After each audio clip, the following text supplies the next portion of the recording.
And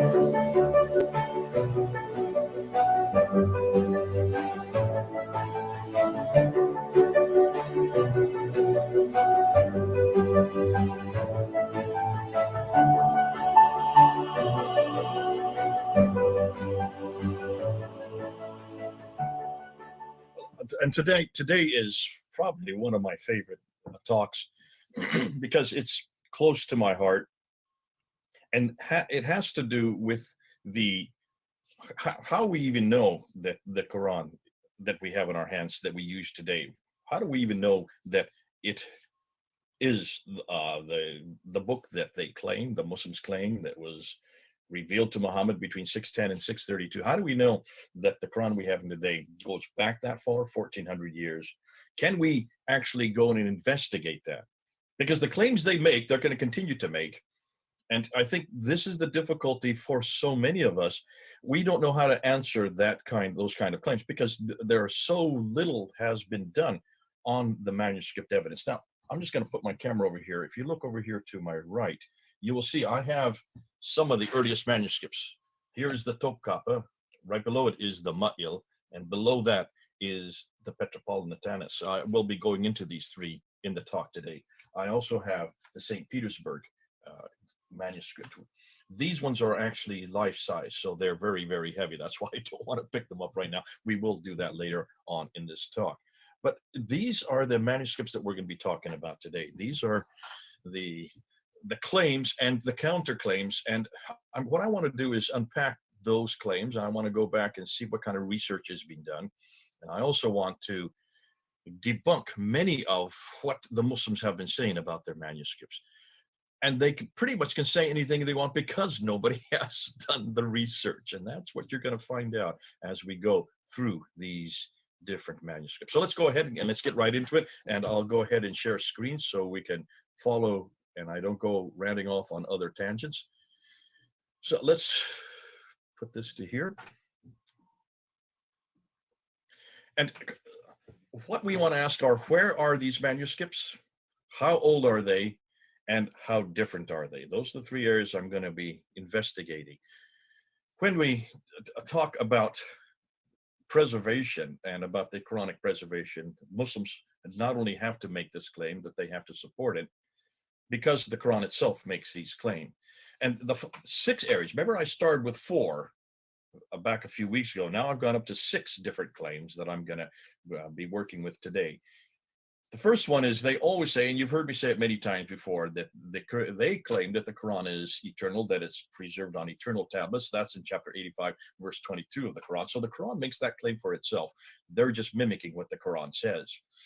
Secondly, that it was sent down to a man named Muhammad between 610 and 632. That's the claim they make. But it's also in the traditions, Al-Bukhari, volume 6, hadith number 509. We're going to talk more about that later in this talk. Number 3, that it was completed at the time of Uthman. That's also in Al-Bukhari, volume 6, hadith number 510. So he was the one that completed it in its written form. He was the one that created the first codex. That's the canon that they talk about.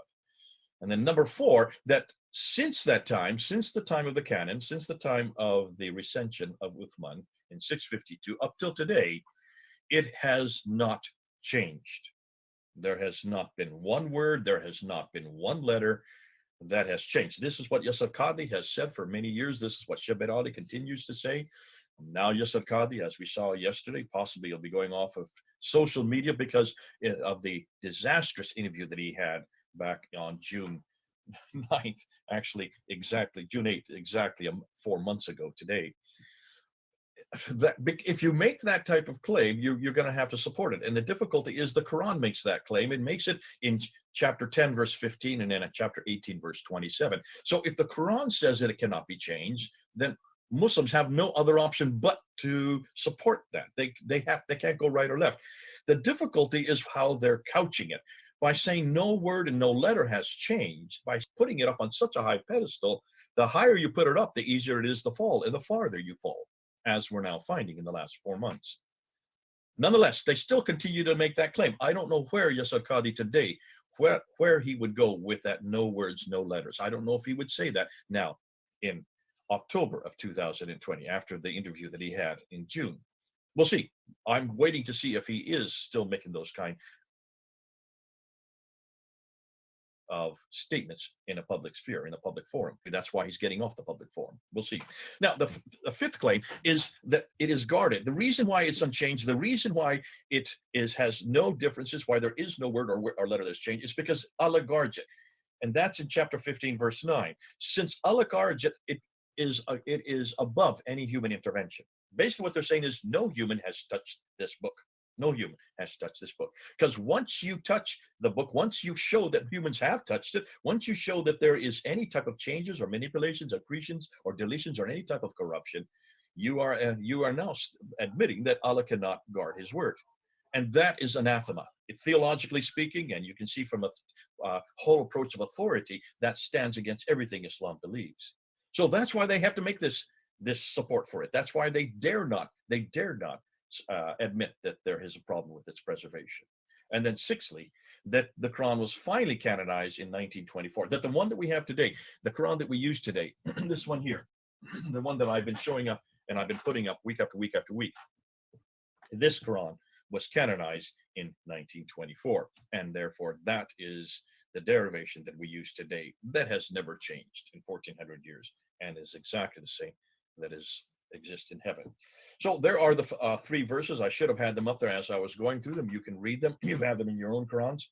10:15, it is not for me to change it on my own accord.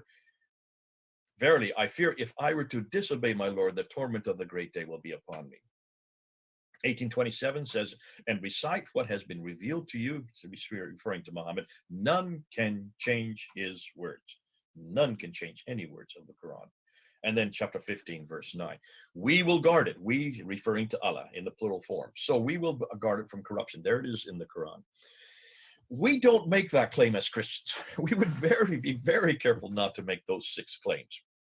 We know the Bible was created. We know it was not sent down to just anyone. We know that it was written by men and that when they wrote it, they had a superintendence of the Holy Spirit so that what they wrote, God wanted written. That's why we have that idea of inspiration on the text itself. But we would not say that this was created or written in tablets in heaven. We would never make that kind of claim about the Bible. We even know the authors of many of the books, and that's why we put their names on the books. So can you see, since we don't make that claim, we don't have to defend those claims. Number 3, we would say it was complete in its original form, but we don't have any of the original manuscripts. We're the first to admit that. We're quite transparent about it. So we would say it is complete. That's probably the only part, the only section that we would agree with them. And number 4, that the Bible has been changed. We know it has. We know where they are, and we also show the reader where they are. Mark chapter 16, verse 9 to 20. John chapter 7, verse 53 to John chapter 8, verse 11. The woman caught in adultery. These are verses that are not in the earliest Greek manuscripts, and so therefore we say possibly they were added at a later date. We just don't know, since we don't have the original manuscripts. Neither do the Muslims, as we're going to find out. So certainly there have been some changes, but we keep them in there because there's nothing in any of those roughly 40 verses that changes any doctrine or any creed. So what is my remit today? Well, I can't critique the uncreatedness of the Quran or sent down, since I don't live in the 7th century and I have no idea about eternality. But I can critique complete, unchanged, guarded, and canonized. And those are the 4 areas I am going to talk about today. And those are the areas that we will really delve into. Whether the Quran is complete, whether it has ever changed, whether God really has guarded it, whether there's any human intervention, and what do we know about the canonical issue? What can we talk about? Which Quran are we referring to? Thus, what I would like to find out, and this is what I'll say from the get-go, if Muslims can make the claim they have about those 6 areas, then I want to see them produce one Quran, a complete Quran from the mid-7th century. When I say complete, I mean all 114 surahs. I don't want 2 surahs here and 2 surahs there, or 1 fragment here and another fragment there. I don't even want 43% of the Quran. I don't want 53% of the Quran. I don't even want 90% of the Quran. I want 100% of the Quran from the 7th century. That's what they're claiming. That's what they're saying. That's what I'm demanding. And that's what we should all be demanding. When a Muslim makes these claims about preservation, when they're saying that it can be traced all the way back 1400 years, when they say that it is perfectly preserved all the way back to Uthman, hold them to that and say, fine, give me one Quran, 114 surahs from the mid-7th century, 652, that is unchanged, and that this canonical text, this canon that you have here, is exactly like that Quran. Show me that this, and I'm not talking about the dots and vowels. I know the dots and vowels were added at a later time in the 8th and 9th century. I'm talking about the razm. I'm talking about the skeletal text. I'm talking about the consonantal text. This part that's here in the margin, over here. I don't know if you can see this, okay? I want to look at the Arabic. I want to look at the Arabic letters. And I want Muslims to start producing that, because they claim it, and we never hold them accountable to it. We've got to hold them accountable to it, folks. You've got to shut them down in these discussions, because until you do, they're going to make these claims and people are going to believe them, and they're going to walk away with the understanding, their understanding, that there's no other book like the Quran. It is second to none as far as authority, as far as credibility, as far as authenticity. So that's my remit today. Let's see if we can get through it. There's an awful lot too, so I need to keep going.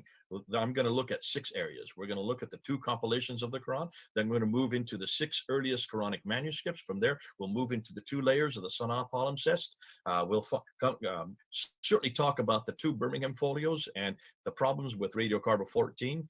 Then we'll head into the 4,000 early consonantal variants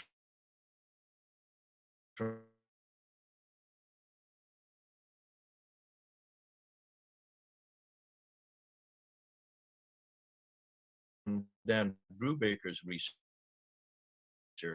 And what I mean by the 2 compilations is, of course, that the Abu Bakr's Quran and Uthman's Quran. Those are the 2 compilations, one in 632, the other in 652. But where do we get the story about these compilations? Where do we get the story about Abu Bakr? Where do we get the story about the Yamama battle, and the fact that Zayd ibn Thabit had to take what was left over from those who survived and put together that first codex, that first recension, the Abu Bakr's recension? Where do we get that story from?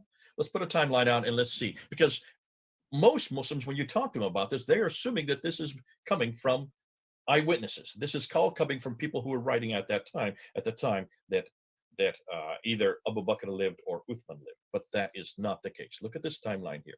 So let's start, much like we did before. The author for that story is al-Bukhari. So Sahih al-Bukhari, volume 6, hadith number 509 and hadith number 510 are the 2 references where we understand and where we find out about how the Quran was put together, how it was formulated.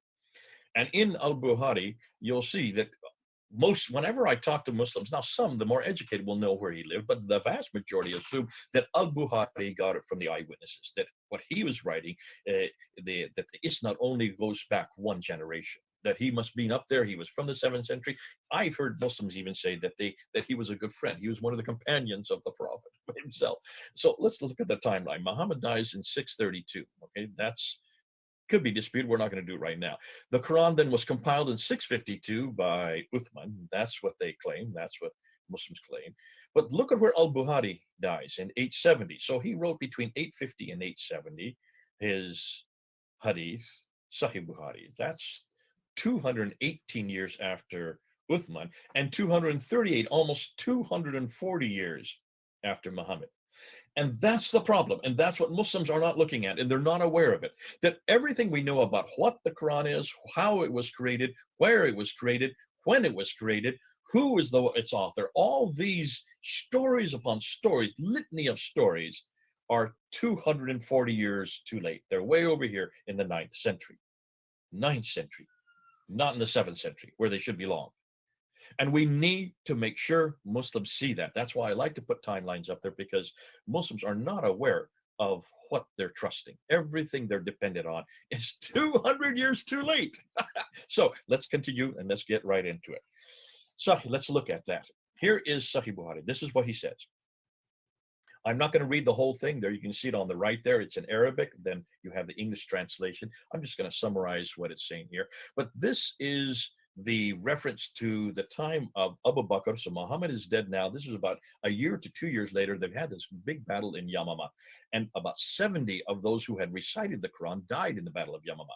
And because they had died, there was a crisis. And they were fearful that the Quran would be lost, because much of the Quran was in their heads, had been memorized. It had not yet been written down. Very clear, it had not been written down.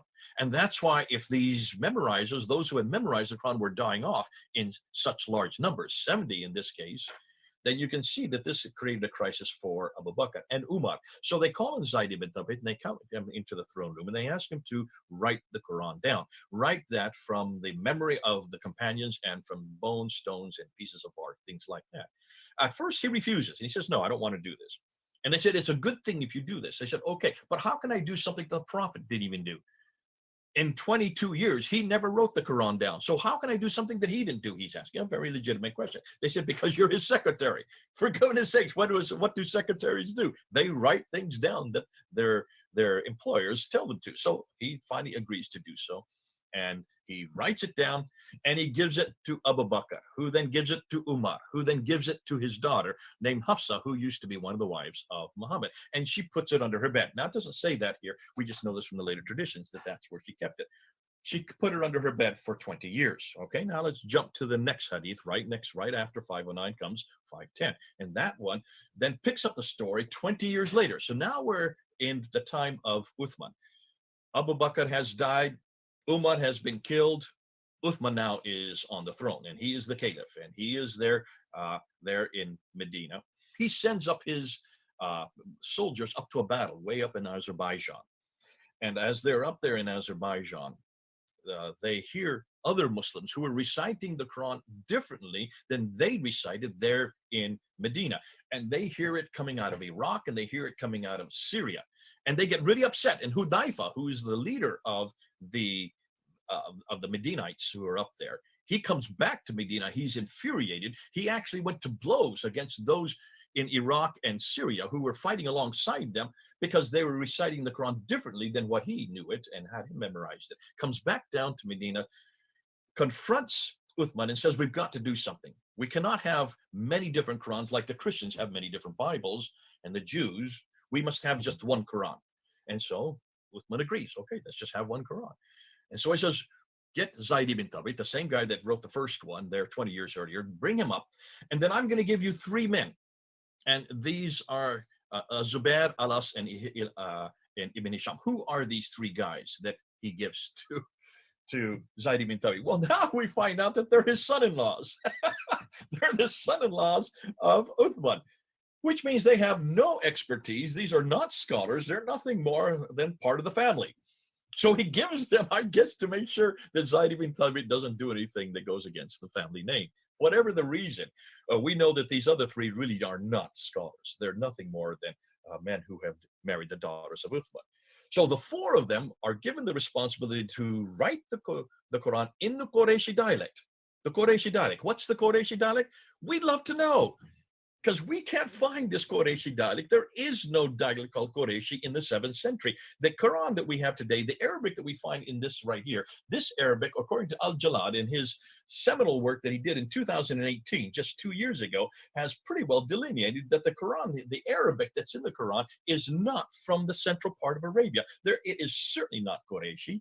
It is actually Aramaic, Nabatean Aramaic, from way up in Jordan. Ooh, wait a minute, Jordan, isn't that where Petra is? Good on you. So you can see the Arabic that we have here, the Tar Marbuta, the Tanween, these are not part of any Arabic that existed down in Central Arabia. In fact, the Arabic that existed in Central Arabia would be Sabaic Arabic, which is interesting because Sabaic Arabic does have dots and does have vowels. Had they used Sabaic Arabic, they would have had this problem with all the qira'at. They would have never had this problem with all the dots and vowels. We're going to talk more about that next week, so I don't want to get into much further. But anyway, he says to write it in this Qurayshi dialect, this imaginary dialect that supposedly is the dialect that Muhammad would have spoken. It's the dialect that they would have used there in Mecca, Medina.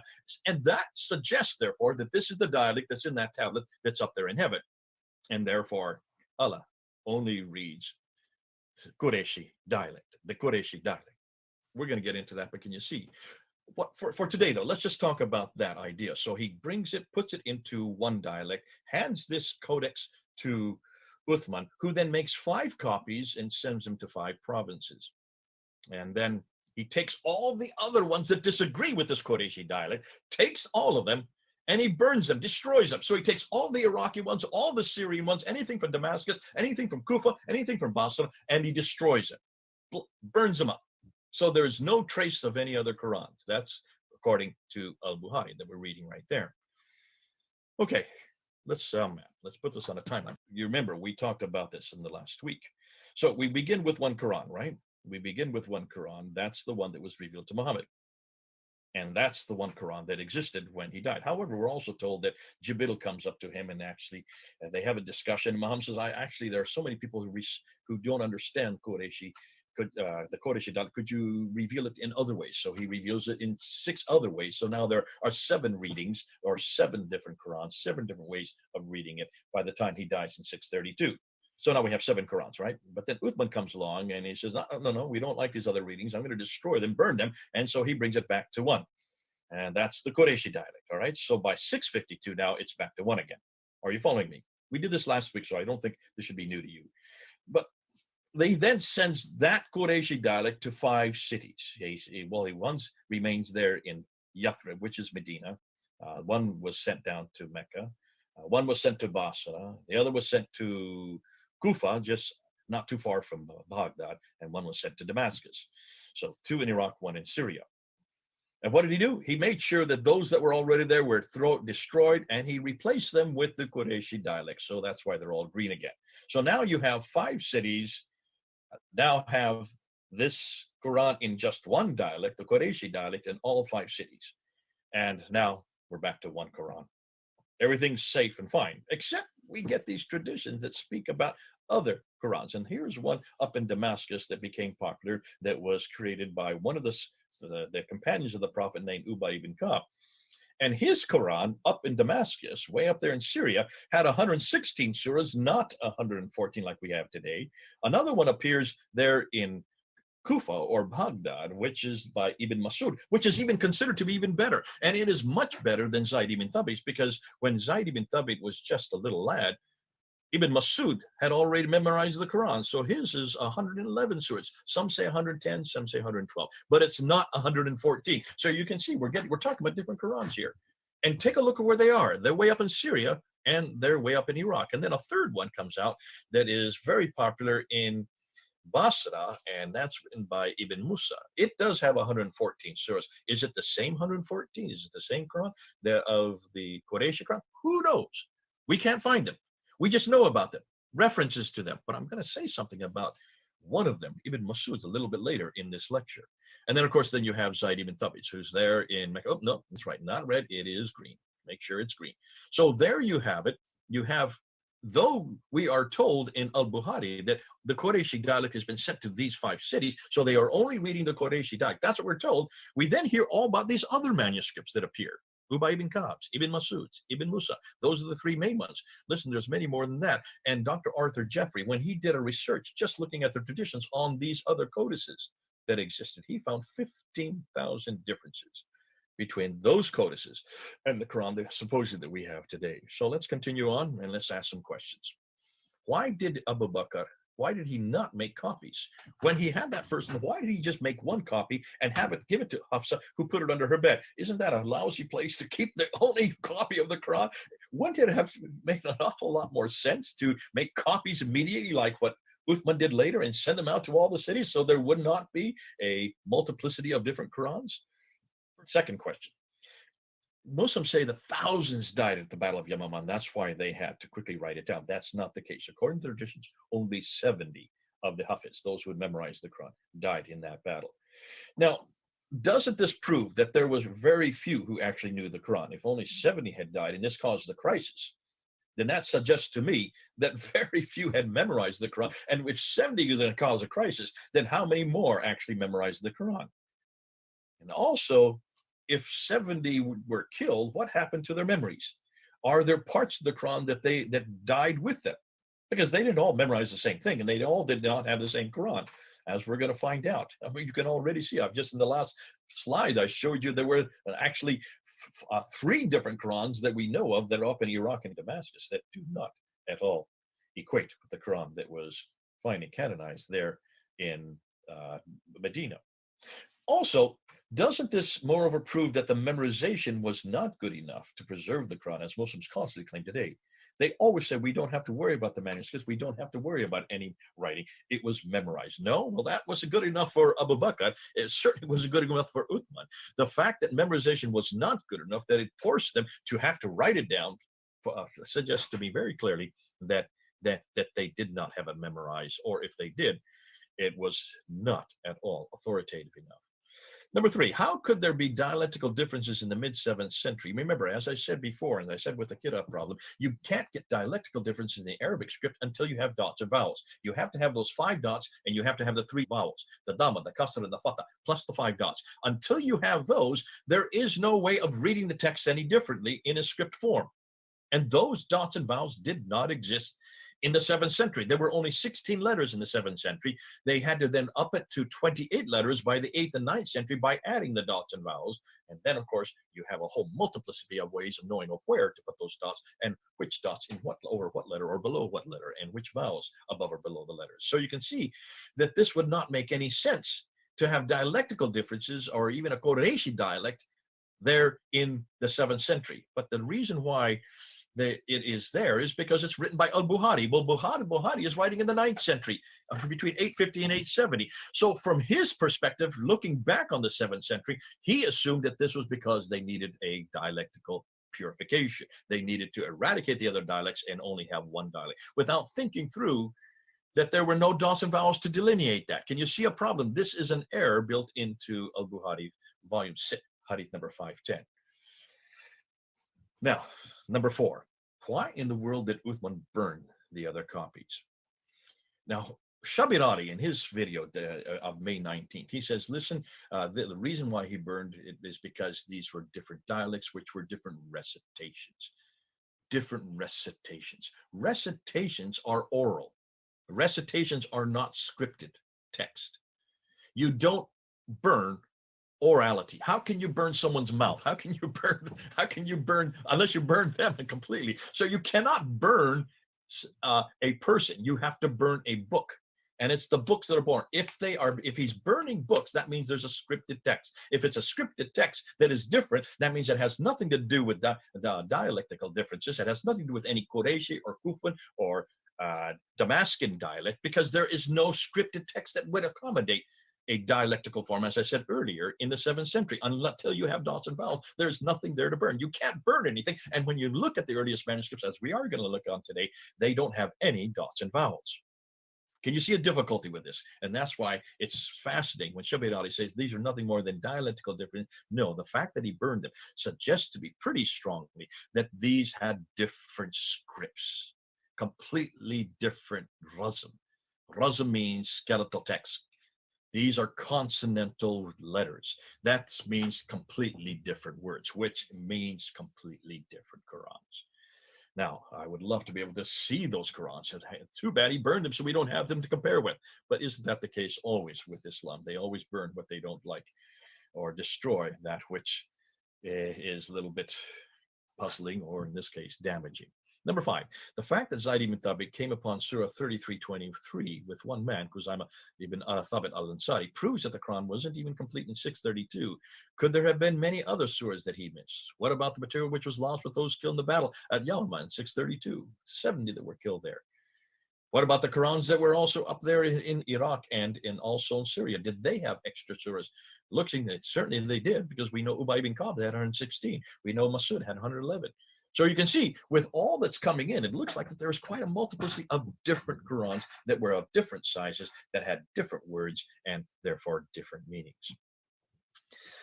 The 5 copies that were made for each province, where are they today? Where is there even one? We're talking only 1400 years ago. Couldn't they preserve even one? This question, take a look. Look at that map there. Where are the copies of the Quran sent to the 5 cities? Look at those 5 cities.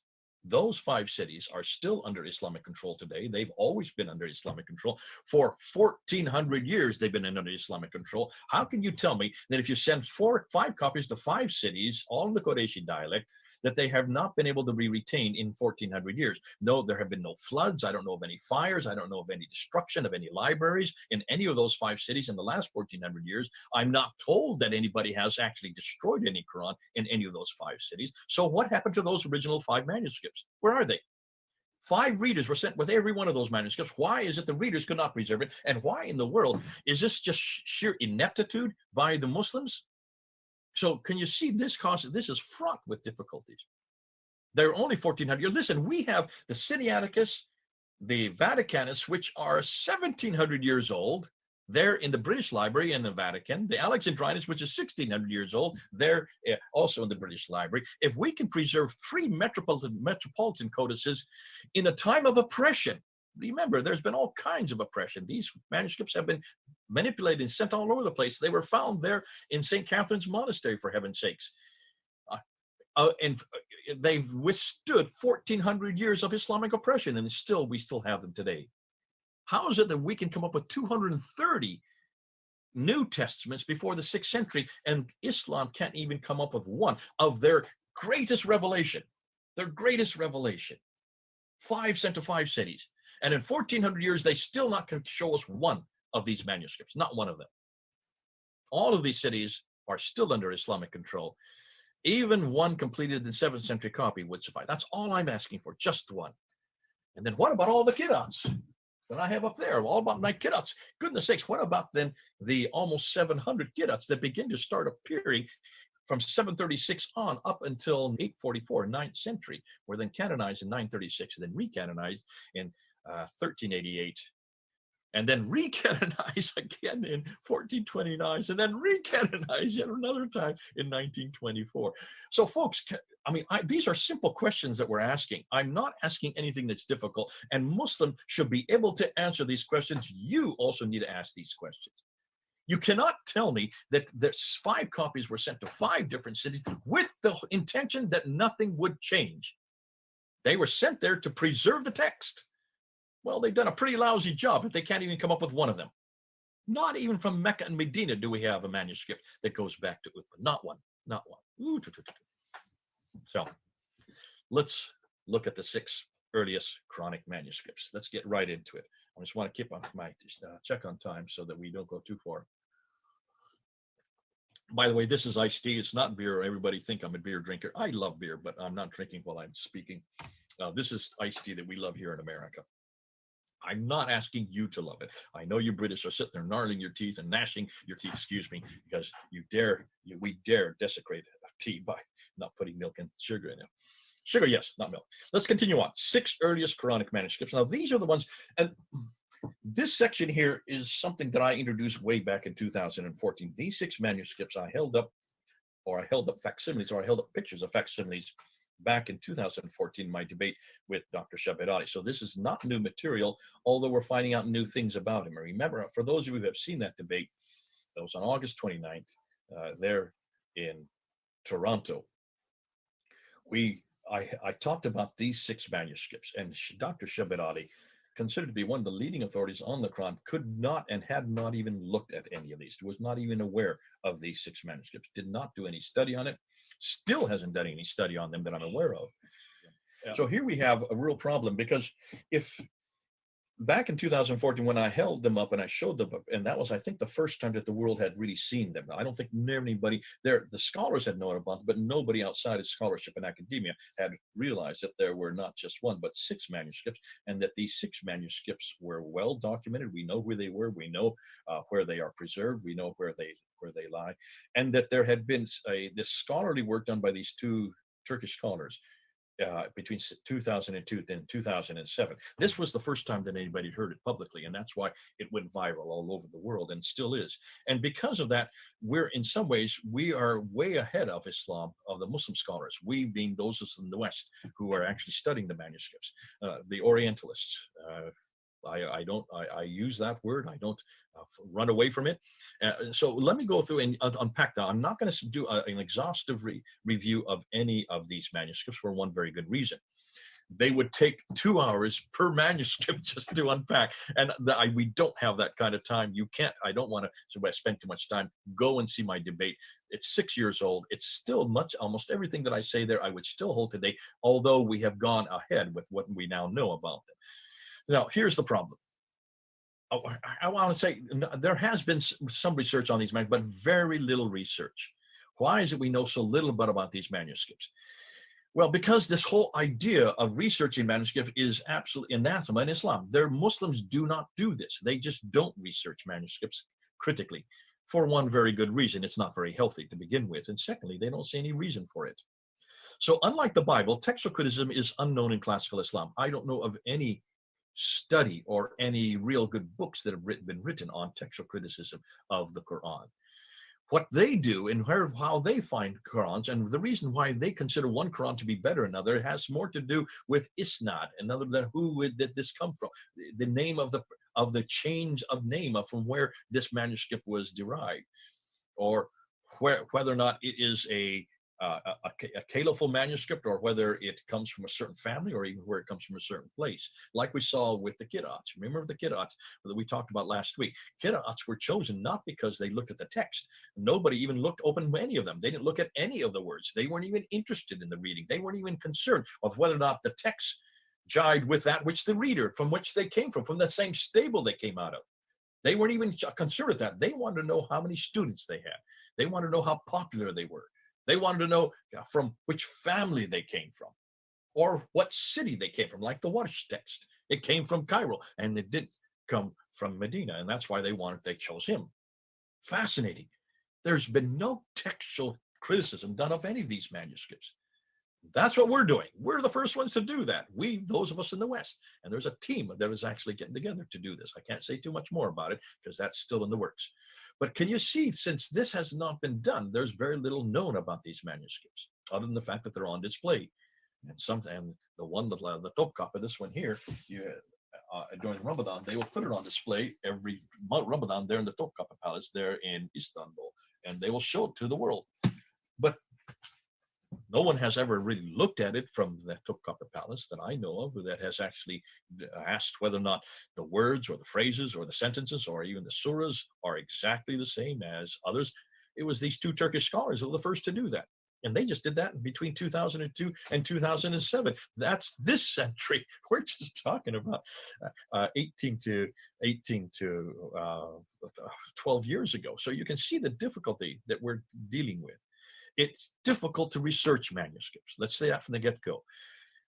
Old manuscripts are not preserved like we preserve biblical manuscripts. They are usually discarded. Many times they're housed in the domes of mosques, and they're kept there, and they're forgotten. That's why when they came across the Sana manuscript, the trove that they found there, when they were cleaning the dome and they opened up this trapdoor and hundreds of manuscripts fell to the ground, surprised everybody. Shouldn't have, because that's quite normal. That's when they were leafing through and they came across these Sana manuscripts that had no vowels and no dots, and they didn't know how to read them, and they realized these are really archaic, and that's why they flew the Germans in. Dr. Gerd Pwin, von Bothmer, and Dr. Oleg, they flew them in to look at them and to actually try to see if they could decipher what they were saying. So that's the difficulty. Manuscripts are not preserved like we preserve biblical manuscripts. We hold them and we keep them in nicely aerated cases where there's no humidity permitted. We are very careful not to make sure that anybody touches them. And if you do, you have to have special gloves, and they completely they control the environment around every one of these manuscripts because they're fragile.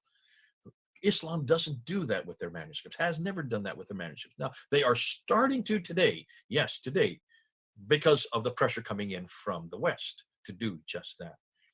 And usually if a manuscript starts to wear down or starts to get moth-eaten, or a lot of times it had to do with water. They got water damage.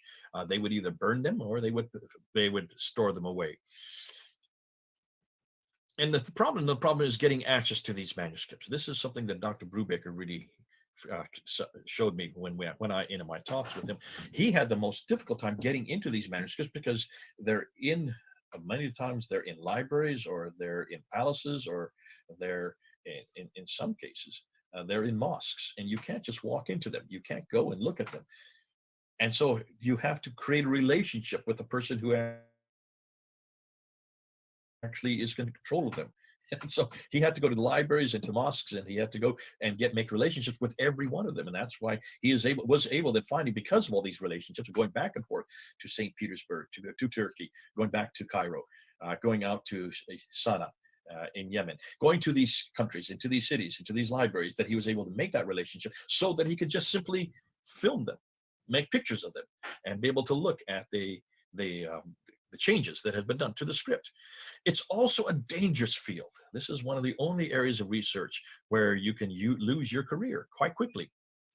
It usually, once you start investigating something that's critical like this, doors begin to close. We found this with not quite a few Western scholars. I remember, well, I'm not going to say too much because I have to be careful what I say here. I can't even tell you the stories that I know about scholars who have had doors closed on them. I'm not permitted to do that because they don't want this out in the public sphere. They don't, because they're still dependent on getting into those libraries, getting into those museums, getting into those schools, getting into those mosques, so they can do the research on them. If they find their name is applied to what I'm saying, they can get those researches. The research could be shut down very quick.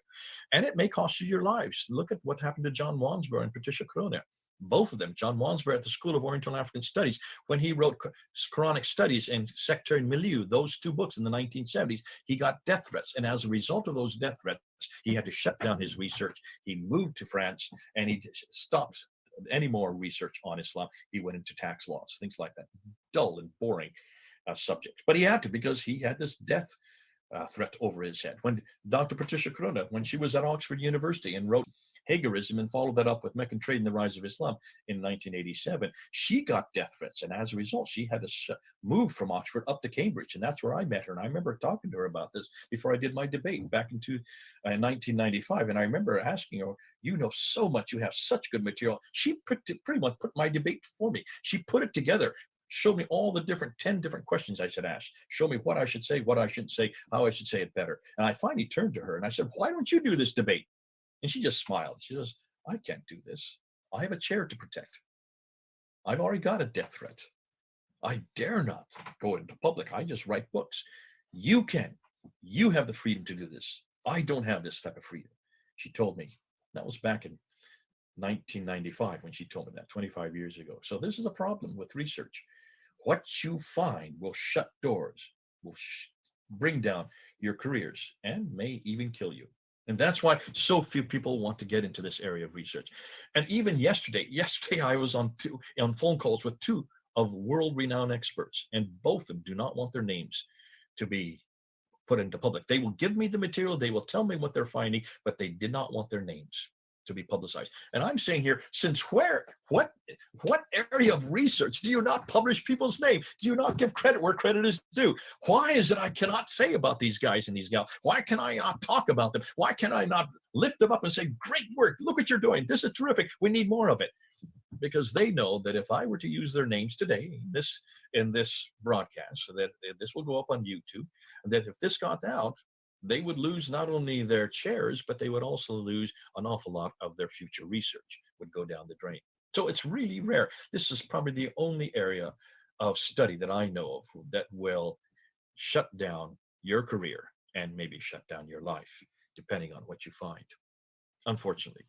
So let's do a quick comparison between biblical manuscripts and Quranic manuscripts. On the left, you find biblical manuscripts. We have 5,300 Greek. I know some people will say it's up to 5,800.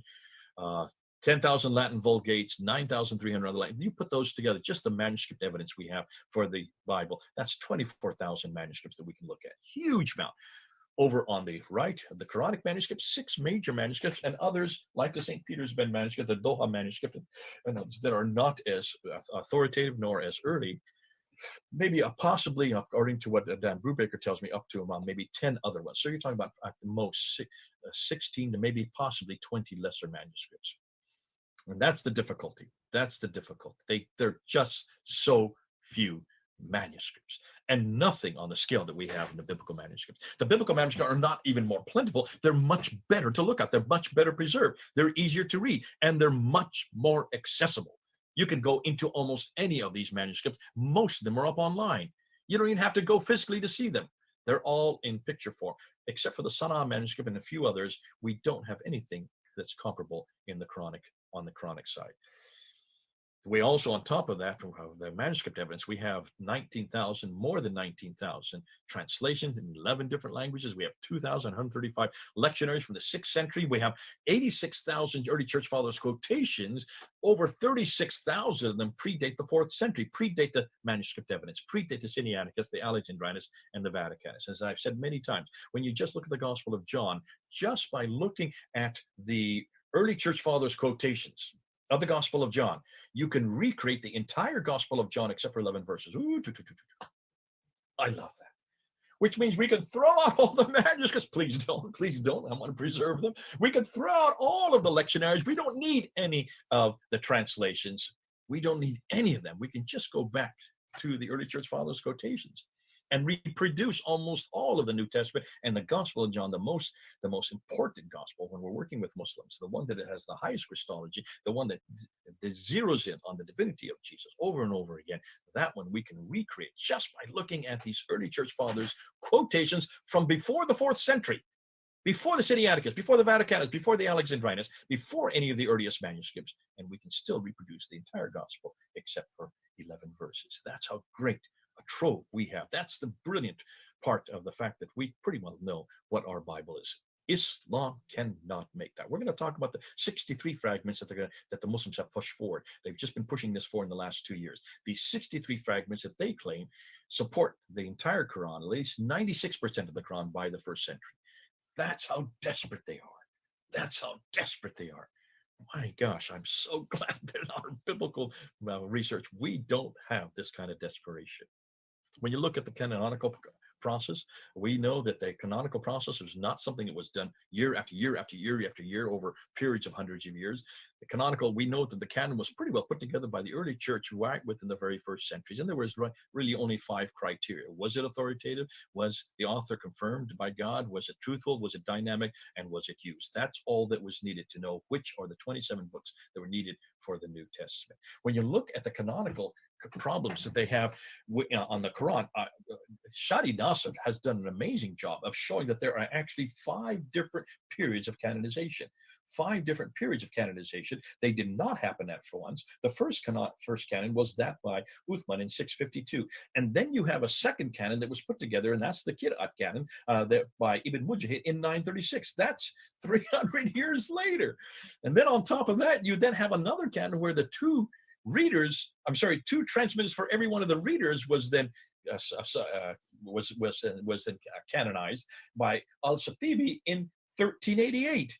And then on top of that, then you have another canon another one that comes in 1429 by Al-Jazari, who then adds another 3 readers and another 6 of the transmitters, so 9 to the 21 that were there from Ibn Mujahid and Al-Shatibi, and adds them in 1429. So that's 800 years later, they finally get the 30 Qurans, the 30 Qurans that are now canonical today. Now, if that isn't bad enough, Shadi Nasr then goes and said there's a 5th canon, and that's the 1924 canon, when they take the 30 and bring it down to 1. This guy right here, this little guy right here, this little blue. They bring him down to the little blue. And that was done in 1924, just 96 years ago. Now, for goodness sakes, can you see? Thank goodness we don't have that problem with canonization. Our canonization happened almost at the very beginning, and it had nothing to do with caliphs or kings that were controlling it. In almost every case of Uthman ibn Mujahid, Al-Shatibi, Al-Jazari, and Al-Hafsa, they all had to do with caliphal control, authority sitting over top of it. Now, let's go into what the scholars say. So let's unpack and let's look at some of these manuscripts. We are now going to move into those 6 earliest extant Qurans, and I'm not going to do an extensive overview, probably because we just don't have the time. And as you're going to see, we're finding out some new research on some of them in just the last few days. So it's, goodness sakes, this is one of the fun things about historical criticism. It's always moving on. It's getting larger, and there are more people coming into the field. And because of that, what I say today will be out of date probably by even next week. To say nothing of what I said back in 2014 is already out of date today. So let's move on and see what we do know about these manuscripts. And we want to show you these two scholars, because these are the two scholars who actually took the time and the effort and the energy to look at the six major manuscripts. One, the name is Professor Dr. Ikmel Insanolu, and he is a founding director of IRSISA, Secretary General of the Organization of the Islamic Conference Research Center. And so he is a person of repute there in Turkey. His compatriot and probably the better scholar of the two is Dr. Tahir Altıkılıç, better known as a scholar, leading scholar in Quranic studies, ex-president of Turkish Religious Affairs and deputy in the Turkish parliament. Both of these scholars are actually politicians as well as being scholars. I don't know why the two go hand in hand, but they do. They're in Turkey. And they were the ones who put together the consortium of the six manuscripts, and they came with their work. This one here called Al-Musaf al-Sharif. This is the work that they did, and you need to read the first 83 pages, because the first 83 pages is the introduction, which goes in and explains what they found in all the six manuscripts. But I'll say more about this just in a bit. Dr. Ikmel al-Insanolu says this: we have none of Uthman's Musaf. This is the first thing he said. There is no such thing as an Uthmanic recension. Although Muslims have been claiming it, that the Topkapi, the Samarkand, the Ma'il, the Petropolitan, the Husseini, and the Sana are all Uthmanic. They claim that. He says these are nothing more than attributions. There is no such thing as an Uthmanic Musaf. They just don't exist. None exists. Nor do we have any copies from those Musafs. So we don't even have the next generation of manuscripts, he's saying. These Musafs date from the later Umayyad period. So all of these six are from the later Umayyad period, which goes, the Umayyads started in 661 and go to 749. So the later part, up to 749, we're talking about the 8th century. So in almost every case, they're saying these are all 8th century manuscripts, not 7th century. Altıkılıç goes on and says there has been no serious scholarly work has been done on any of them. We're the first to do it, basically is what he's saying. Until we started our research in 2002 up to 2007, they finally put their research out in 2009. It was translated into English in 2013. I got it in 2014. 2014. And I was able then to use Dan Brubaker's research and then also their material to then unpack these six manuscripts for my debate in August of 2014. So no serious research. The fact that these are the two of the first to actually research and actually look physically at these six manuscripts is telling right there. And that supports what I said earlier. No one is willing to research these manuscripts. But they are not Uthmanic, it says, nor are they even copies sent by him to any of those 5 copies that I talked about. So the most important is the Topkapi. That's the one that is considered to be really the king manuscript amongst all of them. Why? Because it is so complete. And here it is right here. This Musaf al-Sharif goes, the introduction is about all 6 manuscripts, but the entire Topkapi is right here. I've got it. So I've got the whole thing. It's kind of heavy, so I'm not going to hold it up too much. But you can see page after page.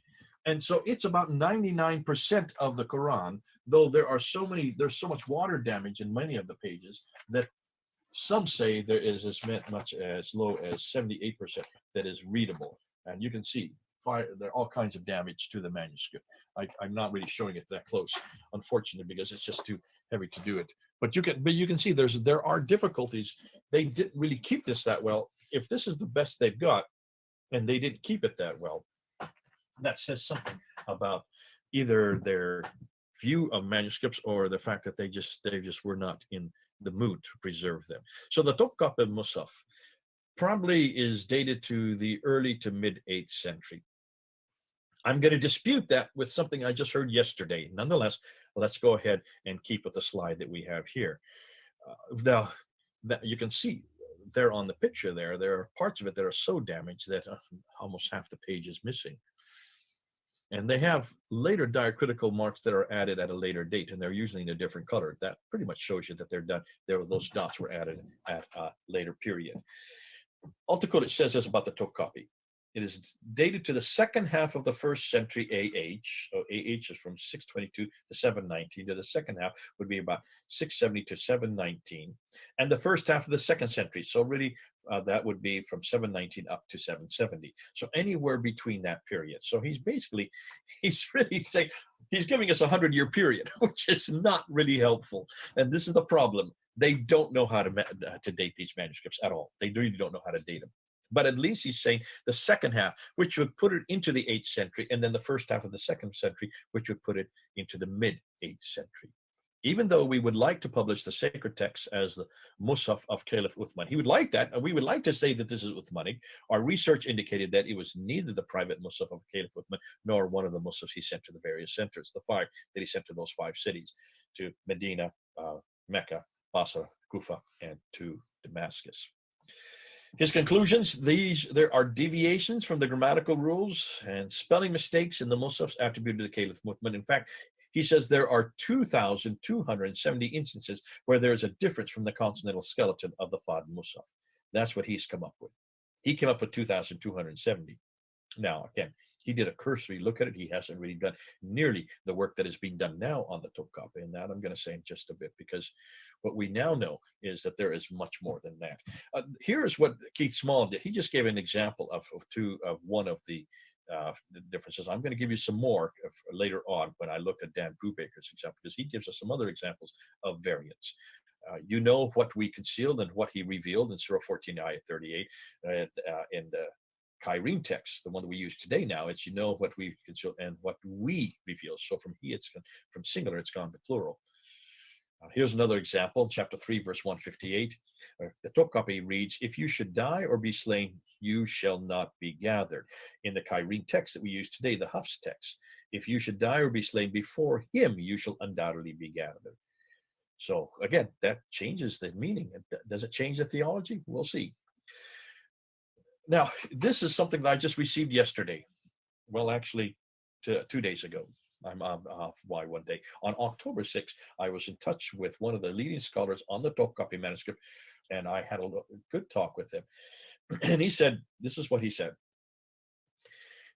This manuscript originally had the entire Quran. However, some folios have now been lost. Folios, and he goes, the retroverso and the 6 up to 11 to 11 verso, these are folios, these are pages. These are not surahs, were written at least a century later, maybe much later. In fact, he's saying they could even go up into the 9th century. The parchment that contains the text Quran, chapter 5, verse 2 to 8, is completely missing and was replaced during the restoration process with a blank parchment. Many of the first folios of the manuscript are damaged and are not clear. And then he goes on, he says that the date that Al-Takulich gives, he thinks is much too early. That is much too early. He says it has nothing to do. He would not even put it at all in the 1st century. He compares the HS32 with other comparable manuscripts and made the case that it is not earlier than 747. That is the mid-8th century. So he puts it right back to 747 for the majority part of this being written. It was written in the second half of the 8th century and the beginning of the 9th century. So he says parts of this were written in the 9th century, which puts it back another 50 years. None of the 2,200 variants have a significant theological impact, because, but those are not the only variants. He's come across more than what Al-Takulich have, mainly because he's had more time to look at it. This is his area of his thesis. So you can see why he would find a lot more than what Al-Takulich did in just a cursory overview. Taking into account the type of these variants and the paleography of the manuscript, it can show that up to the 2nd century, that means up to 816, the Quranic text was still being edited. From what he's seeing here, there was still editing going on all the way up into the 9th century. So that just came out 2 days ago. And this is why I love this work. We keep on coming up with newer and newer material, which is actually proving that these are later manuscripts, not earlier. Let's go to the Samarkand. The Samarkand is probably the 2nd most important one, though, as far as Muslims are concerned. It was brought to Britain. I remember a number of years there when I was there in London, they had it on display.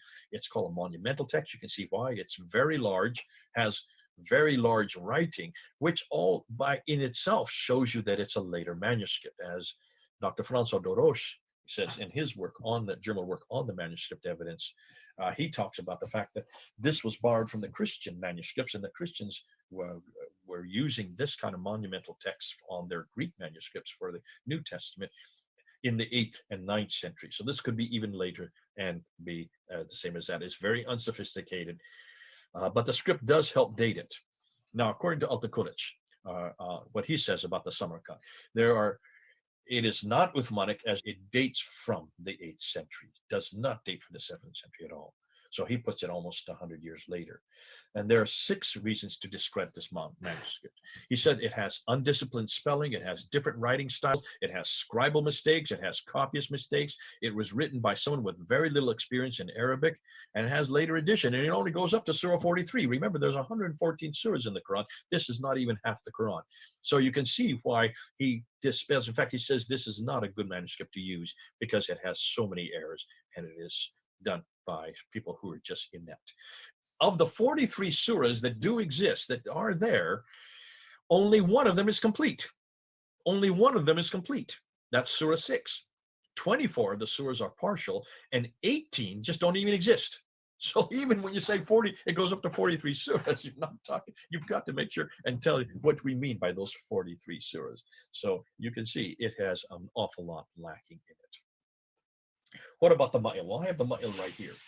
And the ma'il is one of my favorites because it's there housed in the British Library. And so we've had it for years. And I've been taking tours down there. Whenever I take a tour of the British Museum, we always go. And you can see it's I don't know if you can see it. Well, you can see it there on the picture better than what I'm holding up, but it is written in a slanted text. That means ma'il. That's why it's called ma'il, which means slanted in Arabic. There you can see a versification has been put in. There is no dots on above these words. So there's no dots below the letters. There's no dama, kasra, fatha. So this shows that it's very early. It's a very crude text. You can tell it's not stylized like the Topkapi was stylized or the other ones that are Abbasid. You can see where there are parts of it that have been written and then added to at a later date. You can see right here, there's parts that have been added at a later date. You can also see that here, it's even added to, another verse has been added to in a different color. Can you see that? So let me just put it up there so you can. And so you can see there has been some doctoring done of this manuscript over the ages, over the centuries. And that's why it's a fascinating script to do. I'm not doing any work on this. Thank goodness I don't have to do the German work.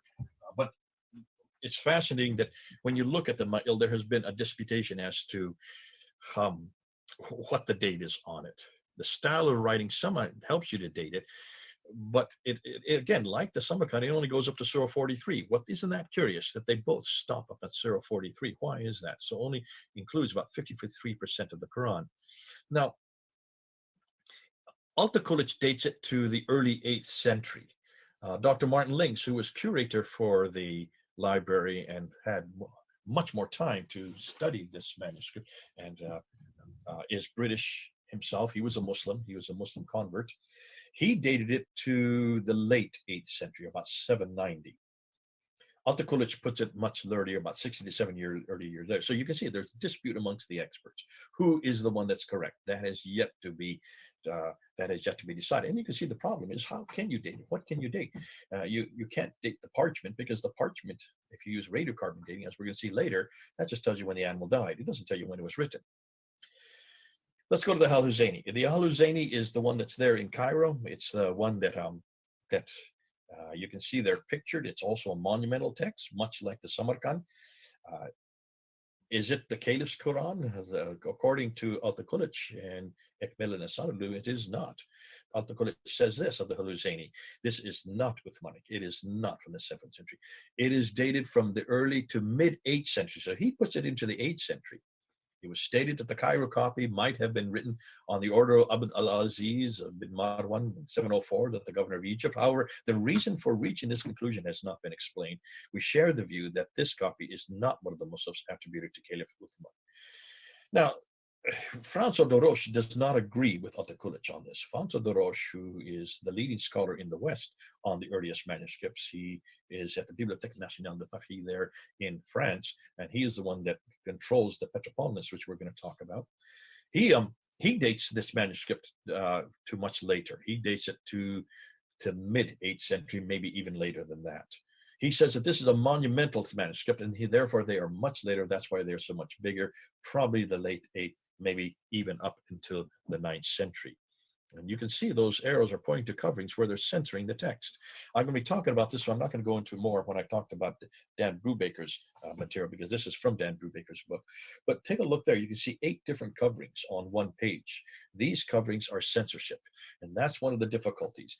Though it's dated from the mid-8th century to the early 9th century, so much of it is too late to be relevant. Because this should really be in our discussion, because we're talking about almost a century to a century and a half after Uthman. 99% of it is complete, but it has no Fataha, which is the first chapter. And parts of Surah 2 are missing as well, possibly because it just was worn out. Who knows?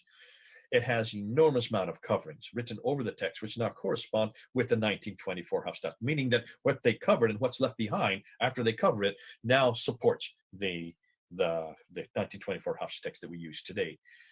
No one has researched, however, whether the existing realism, that the skeletal text corresponds with the 1924 text. That has yet to be done. And that has yet to be done on almost all of these manuscripts. Al-Takulich and Ikhmenuddin did it on the Topkapi. That's the best they did, and that's why we have this book here. This is their finding. They did the most study because they are the ones that control this manuscript. It's in Topkapi Museum where they reside. That's why they have access to it much more so than the other manuscripts. But this new researcher is now showing that they didn't do that good a job, because we're finding that there's a lot more manuscript variants. But when you cover something like you have wholesale here in the Husseini manuscript, and then what is left behind now corresponds to the 1924, wouldn't you love to be able to pull up those covers and look underneath and see what they covered and why they covered it and how it would change the meaning, the text, even possibly the theology of the Quran. The Parasinium Metropolitanus, this one here, and this is the one, these are heavy, so forgive me if I don't hold them up too long. This is the Metropolitan. So you can see here, this is the one that's in Paris there. And it is enormous, very heavy. And as you can see, it also has that slanted text, much like the matn that we saw earlier. And you can tell, if you look at the different pages, that they're written by different scribes. The style of writing is completely different just between these two pages right here. I don't know if you can see that. Look there and then look there. I should have maybe have pictures, and maybe next time what I'll do, I'll just take photographs, because that's just too heavy to hold. I'm not going to sit there and exhaust myself trying to keep these up and balance them at the same time speak. Now, it's a rudimentary script. Completely different script there. You can see the two pages right there. That's just two of the pages. I see this all the way through when you look at it. But again, the script does help to date it. François de Roche, who is the one that really controls this manuscript, is the one that's done the most research on it, says that there are corrections to the text. And he says that it disagrees with the 1924 Hafs text in 93 places. And it looks like it's been written by 5 different writers at 5 different times. It's later modified with erasers and additions. When you erase something and you add to it, you're destroying that which is there. And why would they erase and add? Is so that it now corresponds with the Hafs text that we use today. There are 3 big folios. The Arab 328 is only 26% of the Quran. So we're not talking about a huge text. It's just a very small part of the Quran. The Arab 330G is only 15% of the Quran, and the Arab 614 manuscript is only 4.2% of the Quran. So they're very small, nothing as large as what we're looking for. Here are some examples that Dr. Keith Small gave in the Petropolitanus, chapter 14, verse 37, and that's changed to so in the Qu'ran text. So make hearts among the people inclined towards you. So there are some differences. Now, people say, well, that doesn't maybe make much of a difference. But Keith Small's comeback is, hold on a minute. If this is perfect and unchanged, you can't even have one word that is different. The difference is subtle, but it is different, because the repentance of the people is no longer a result of Abraham settling people near God's sacred house, as in the Petropolitanus manuscript, but instead the repentance is something Abraham is requesting of God as a result of his actions, such as according to the standard 1924 Hafs edition used today. So you can see, you can dispute that the fact that it's not that substantial until you unpack it, and you can see that when we're going to go and look at the Sana'a manuscript, because now we're actually going to go look at the Sana'a manuscript, and we're going to come to conclusions at it. Many scholars have dated it to around 705. Others have dated it to much later, and there are some that want to date it to even earlier. When you look at that picture on the left, there you can see, I don't have it here, I don't have the Sana'a manuscript, but when you look, those are from Dr. Garrett Quinn's facsimile that he has, the entire one. He was the one that was flown down in 1981 to look at it and to photograph it, and that's part of his photographs there. On the right side of the page there, where the yellow mark is Surah 19. Where the yellow mark is, it ends, that verse ends, that chapter ends, and it jumps to Surah 22. What happened to Surah 20 and 21? They're not there on the right side. Look on the left side of that picture on the left, and you'll see on the left side, Surah 20 begins, but it is a completely different script than what's on the right side, showing that it comes on much later, and this was added at a much later date. So here you can see the evolution in the text just by looking at the manuscript there. A lot more yet to be discovered about the Sanaa manuscript. Now, what you're looking at there is probably the oldest of all the manuscript. There you can see 2 pages, no dots, no vowels. But when they looked at it more carefully, they saw that it was a palimpsest. What do we mean by palimpsest? That means it was a text that was written on animal skin, was then washed off and then written over top. That's what it called. That's what we know by a palimpsest. And this is a palimpsest. So that when you put it under ultraviolet light, like you can see on the right there in the blue picture, you can see that there's a lower layer and there's an upper layer. The lower layer is the lighter text. The upper layer is the much more readable text. And the reason why is when they first washed these back in the 8th century, they thought that they had eradicated the text. What they didn't realize is that hundreds of years later, the ink would bleed through, and which it is doing now today. And that's why when you put it under ultraviolet light, you can actually separate the 2 scripts. According to some scholars, the lower text is dated to 671 to 705, and the upper text is dated to 705 and later.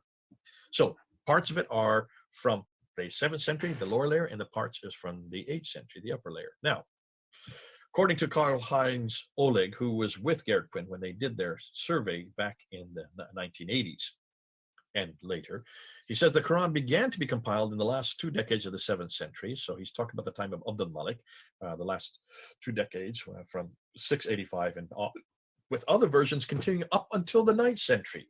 So he's talking about the other ones like Husseini manuscript. Dr. Gerrit Quinn continues, and he says, the oldest parchments and papers of any Quranic manuscript, this is, and yet more than half of the text is ambiguous letters which need diacritical marks for understanding. Adding vowels help correct mistakes. Changes in the orthography, conventional spelling system of the language are found in geographical traditional schools that he refers to. But it's fascinating when you look at the 2 layers, and this is what we want to do now. Let's look at those 2 layers and let's see what we're finding. There you can see the 2 layers. If you look carefully on the left, you can just barely see some of the letters bleeding through. Dr. Asma Hilali has written the only book so far that's been published, and this is it right here. You can see pictured there. This is known as the Sanaa palimpsest.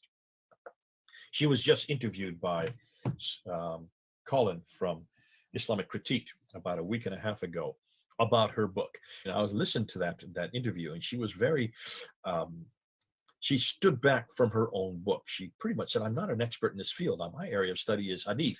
And so my question was, why did she write a book on this if she's not an expert? And as I've now found out from another scholar who just phoned me last night, to talk about this, he says that really she is not the scholar. She should not have written this book because she made a lot of mistakes in this book. So I just need to say that before we get into her findings. Now, if you look at the upper and lower text, there you can see a graph that she put together of what exists in the lower text and what exists in the upper text. She found that there were 63 verses in the lower text, and within those 63 verses, there were 70 variants, which include verbs and nouns, articles different, participle differences, conjunction differences, preposition differences, isolated letters, expression differences, entire sentences. Some of the examples that we can look at. So when you look at the example list, I'm not going to give you all of them, just give you a few, just so you get a smattering. Here you have chapter 2, verse 88, where you have Allah curses them either for their injustice or their unbelief. So the significance of this is, does Allah curse you for your simply being bad or for unbelief? That's hugely important depending on, where the curse comes from and what's the reason for it. That would have a theological import. So you can see that would be damaging, theologically speaking, depending on which text you're looking at. The lower compared with the Hafs text. We're not looking at the upper and lower here. We're looking at the lower text variants compared with the Hafs text today. Here you have in chapter 8, verse 74, where it says you could struggle in jihad with their money themselves, or in the case of the text that we use today, did jihad struggle in the name of Allah only? Now, the significance between these 2 differences, do you carry out jihad with money or only in God's name? Again, that would change the practice. Here's chapter 9, verse 2. they do not escape Allah and his prophet, according to the Sana palimpsest, but know that you cannot escape Allah, nothing to do with his prophet there. So in the Sana manuscript, it talks about his prophet. In the Kyrie text that we use today, there is no prophet. So do they or you escape just Allah or his prophet as well? That would also have a theological difficulties. Here you're talking about mosques that are maintained by those. And are they maintained by those who just fear Allah, or are they maintained by those who also pray and give zakat? That's been added to the Kyrene text. Praying and giving zakat is not there in the Sana palimpsest. So you have another practice here that has been added in a later date, possibly at a later time. Certainly it's there in the current Quran. It's not there in the lower layer of the Sana manuscript. Here in chapter 9, verse 80. Will Allah not forgive just the disobedient or those who don't believe in Muhammad as well? Seems that Sana forgot about Muhammad. They added Muhammad's name, just like the prayer and the zakat in the last instance. Here you have in the chain chapter, now Muhammad is added as a means to get forgiveness. In chapter 24, verse 27, seek welcome verses and greet those in them. So you can seek welcome as far as the Sana manuscript and when you visit somebody, but according to the Kyrene text, you must also greet them. So there is a practice that has been added that would have a change. Now, so you can see this does have differences in the practice, in the belief, and also the doctrine. Shabir Ali goes on and says there is no difference in belief, no difference in practice, and certainly no difference in doctrine. I've just shown you about 4 or 5 of them where there is difference in practice and belief and also in doctrine. And we could go on with the other 63 if we have more time, but we don't. The upper variants, there you can see the upper variants. This is the upper text, the 705 text and later, but compared with the Hafs text. You can see there's quite a few variants there as well. Now, the conclusion, the lower text is dated to the late 7th century, and there's a 50-year gap between the 2 layers. This could suggest that the upper text is a later correction of the lower text. That's what Dr. Elizabeth Quinn, who's probably done the most research so far on it. Or one could question the dating of the lower text, since ink cannot be dated, only the skin of the animal can. So therefore, is it really that much earlier? There are variants in the upper text as well. This suggests that a standard text had not been canonized even in the early 8th century. The view that these texts are results of reading circles, that's Hilali's argument, that these are nothing more than students, is fallacious. Why? First of all, you do not give very expensive parchment to students. You don't do that. You give pieces of cardboard maybe, or you give chalk drawings, but you don't give parchment because they're hugely expensive. You would not waste them on students. Muslims wouldn't have preserved reading circle texts for 1400 years, would have thrown them away, and would have certainly preserved the more important canonical texts from which they're derived. Another niggling problem, the biggest difficulty I see is this.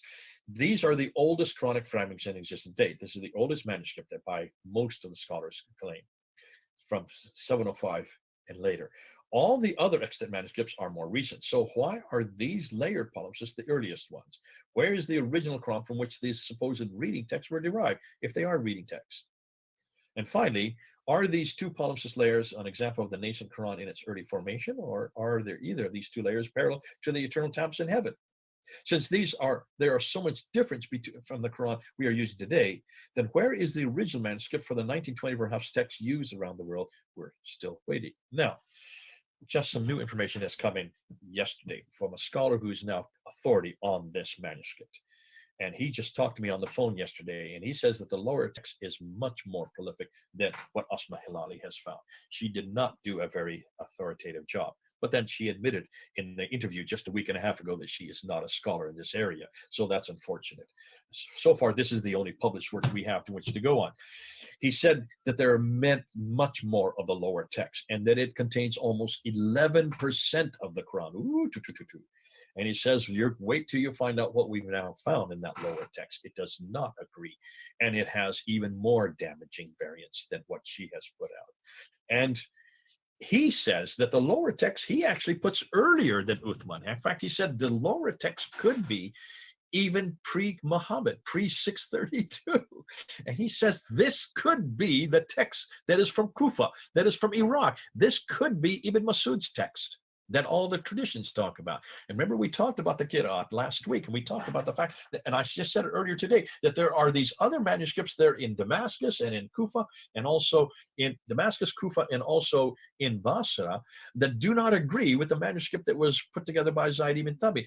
Could be this lower layer be part of that manuscript, the Masud manuscript, because he said it follows what we now know about Masud's not closely, but it does follow in some cases. Could it be a nascent or another text that is from up north? Ooh, man, this is fun because everything we're finding is from up north. I just found this out yesterday. So the upper layer, he says, represents about 50%. So 50% for the upper layer. He's saying that the lower layer could be anywhere from 11 to 41% of the Quran. He's still now looking at all of it, and he's finding out an awful lot of text down there. Now, folks, this is exciting because this is happening as we speak. This is going on while we're talking. And that's why I say, hold on. We're going to find an awful lot more about these manuscripts that has yet to be published or yet to be uncovered. Now, he dates the upper layer to the mid-8th century, not to the early. He does not date to 705. He actually dates it to about the same time as the Topkapi, this one here, that is dated by the other scholar to around 747, so mid-8th century. Great stuff, exciting stuff. Now we get to the Birmingham Folio. The two Birmingham folios that made such a big hoopla all over the world when the Times and also BBC and all these other people decided to go ahead and talk about it. Back in 2015, I don't know if any of you remember it. Some of you probably do. Back in 2015, BBC announced it on July 22nd of this oldest Quran that has now been found. It was found by accident there in Birmingham, in the Birmingham Library, in between another manuscript, the Mingana manuscript, which is much later. They found these two pages that did not correspond with the Mingana manuscript where they were found. And so they were sent immediately down to Oxford, where they were given radiocarbon dating. And the radiocarbon dating put it from 568 to 645. 568 to 645. Muhammad was born in 570. He died in 632. The Quran was canonized in 652. So you can see it would cover the lifespan of Muhammad, and that's why it was all over the news. And Dr. David Thomas said this: the writer of this manuscript could well have known the Prophet Muhammad. He would have seen him probably. He would maybe have heard him preach. He may have known him personally. And that really is quite a thought to conjure with, he said. And remember this, he was so proud of this manuscript and went on and on about it. But folks, be careful. He does not understand Quranic manuscripts, and he does not know where this manuscript comes from. It's just two folios. And it includes parts of chapter 18, 19, and 20, or Surah 18, 19, and 20. Chapter 18, verse 17 to 31 of the seven sleepers of Ephesus. Interestingly, that story comes from Metaphrastus and Sarug, written in 521 AD. So that's an earlier story. Also, chapter 19, verse 91 to 98 comes from the Proto-Evangelium of James, which is written in 145 AD, and the Pseudo-Gospel of Matthew, written in 600 AD. So both of those are earlier as well, especially the Proto-Evangelium. And then chapter 20, verses 1 to 40, is the story of Moses. What is most interesting is that when you look at these folios, that there are only 33 verses in both these two folios, front and back of two pages. Yet there are 6,236 verses in the Quran. So only 33 out of 6,000, and they're saying that this is a complete manuscript. See, when they made this pronouncement, this is the first Quran, the oldest Quran. No, it's only 33 verses from two folios. In fact, even those chapters, there are 343 verses in those three chapters. This is only 33 verses out of 343 verses.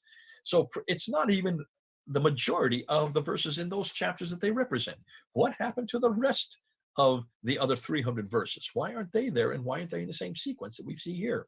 Obviously, this is a truncated form of an earlier Quran. And if you notice, all the stories are outside of the Quran. They are outside of Muhammad. They are stories that take place in Ephesus with James, the Evangelium, and also with the Pseudo. These are Gnostic writings. These are, as we've said over and over again, much of the Quran has been borrowed from other sources, all of them earlier. Hold that under your hat. Scholars disagree with the dates, or the Oxford Lab gave. F.N. Rezvan, a Russian scholar who was at Birmingham University at that time in 2015, said this: the Birmingham fragments show several textual variants as well as verse numbering differences. The very early dating of these fragments before the reign of Uthman cast doubts on both the Islamic tradition. He said, hold on a minute. If the latest date that you can have, remember, you always go with the bell curve, you always go with the median date, not the earliest, not the latest, you go with that which is in the middle. And yet the latest date is 645. Uthman doesn't even create the Quran, the canonical Quran, until 652. So this would dispute that notion from tradition, Bukhari. The fact that the folios were kept for centuries in an iron box underground can partly explain the early radiocarbon dating. Parchment was an expensive material. Monastic and state scriptoria located in the territory of Greater Syria, way up in north, and Hira and Alexandria areas, look at that, Iraq and Egypt, could store this valuable material, including the donations of the pious laity. These stock became part of the loot captured by the Arabs in the first years of the conquest. So these were only finally captured by the Arabs from the Syria and Iraq and Egypt in the first years of the conquest, if you're following the Islamic tradition. And when did those conquests take place? Well, according to the Islamic traditions, they took place after Muhammad, long after Muhammad, during the time of Umar, Uthman, and Ali. And these captured leaves were then used for writing the Quran. Emilio Platti, a translator, says the Minyan of 1572 corresponds perfectly to the text of the Uthmanic Vulgate, pointing out the differences with the Sana'a Codex. Unquestionably the oldest manuscript, which therefore means that this Birmingham fragment is subsequent to the oldest manuscript, so therefore it would be past or after 705. Dr. Alba Fadeli cautions people on this. She was the one that found these folios and sent them down to Oxford to get them studied. And she says, paleography gives an hypothesis. It is not exact, and carbon dating informs us only about the date the animal died. Be careful, do not put too much into carbon dating, she's saying. Burke, Suleiman Burke, who is assistant professor at Yalova University, Islamic Studies faculty there in Turkey, of the Islamic Art History Department, and collector Mehmet Kebi say this about the dates. The finding did not cause any excitement in me, he said. It is clear that the Quran pages, they have belonged to the end of the 7th century and the beginning of the 8th century. We have seen many copies of the Quran written with that script in that era. The Turkish Islamic Art Museum, he says, even has the largest collection of such transcripts. It is clear that the Quranic pages at the Birmingham University and the ones that we have belong to the same era. So he puts it much later. Now, here's the problem with carbon dating, and this is the difficulty that is coming out. And this is, I'm borrowing now from this work that is done by Dr. Mark Dury called The Quran and Its Biblical Reflexes, pages 18 and 19. You need to read it, brilliant stuff. And what Dr. Mark Dury says, here's the difficulty. If you're going to talk about carbon dating of the Birmingham folios, you also need to talk about other carbon dating of other folios and other parchments. And so he questions the Birmingham folio. There it is there, and in green. I circled it in green. The Birmingham folio 568 to 645. According to the studies that have been done now on radiocarbon dating, let me just put and show you this. Look at the date for, now I've got it in blue there. That's actually the date that the Quran was revealed to Muhammad, 610 to 632, but his life is from 570 to 632. The Uthmanic Recension is 562. When they sent the Sana manuscript to the Lyon laboratory, they came up with these results. The one on the left, called Sana A, was 388 to 535. Muhammad was born in 570. The Sana B in Lyon was 433 to 599. Sana C was 543 to 643, and you can see Sana D and Sana E, the dates that are there. So looking at that, he said, there is a problem here. What are you going to do with the one way on the left? It is so much earlier. Perhaps there's something wrong with the Lyon laboratory, and they found out that there was. Why? Because they took that same Sana example, and they sent it to 3 other laboratories in Europe. One in Kiel, which is in Germany, and their dates for the Sana A was 410 to 460. Ooh, 460, that's 100 years before Muhammad. The one they sent to Zurich in Switzerland on the same sample, they dated it to 480 to 546. Again, long before Muhammad, long before the Quran, and long before Islam. And the one they sent to Oxford, the same laboratory that had originally done the Birmingham folio, the same laboratory that did that, their dates for the Sana manuscript was 505 to 550. Notice those dates from those 4 laboratories. Let's look at it again. There's the 4 dates of the 4 laboratories, okay? 1, 2, 3, 4. All done in Europe. They are between 388 and 550. You take all four together, 388 and 550. Note the life of Muhammad, 570 to 632, right? If these dates are correct on the radiocarbon dating, they are 80 to 240 years too early, much too early. Note that with Uthmanic recension, when the Quran was finally canonized in 652, if these four laboratories are correct with the Sana manuscript, that would place them 100 to 260 years too early. And that's the problem with radiocarbon dating. You're not dating the ink. You're not dating when it was written. You're dating when the animal died, when the skin of the animal starts to deteriorate, and the radiocarbon starts to accumulate, and that's why you can just date that. And there's the difficulty. Four of the dates are from four different laboratories, but date this manuscript page. And note that they are 95 probability ranges using the bell curve, so the highest probabilities are near the center of the bars and not the ends. So they would be the median dates, which would mean that even the Birmingham folio, the median date is 610, which means it would be the time when Muhammad just began to receive his revelations, not after Muhammad's revelation, but it would be just at the beginning of his revelational period from 610 to 632. The Sana BC and D manuscripts were dated in Lyon, proving that there is a problem with the Lyon laboratory. They didn't have the same, they aren't getting the same dates. The Birmingham folios were dated in Oxford.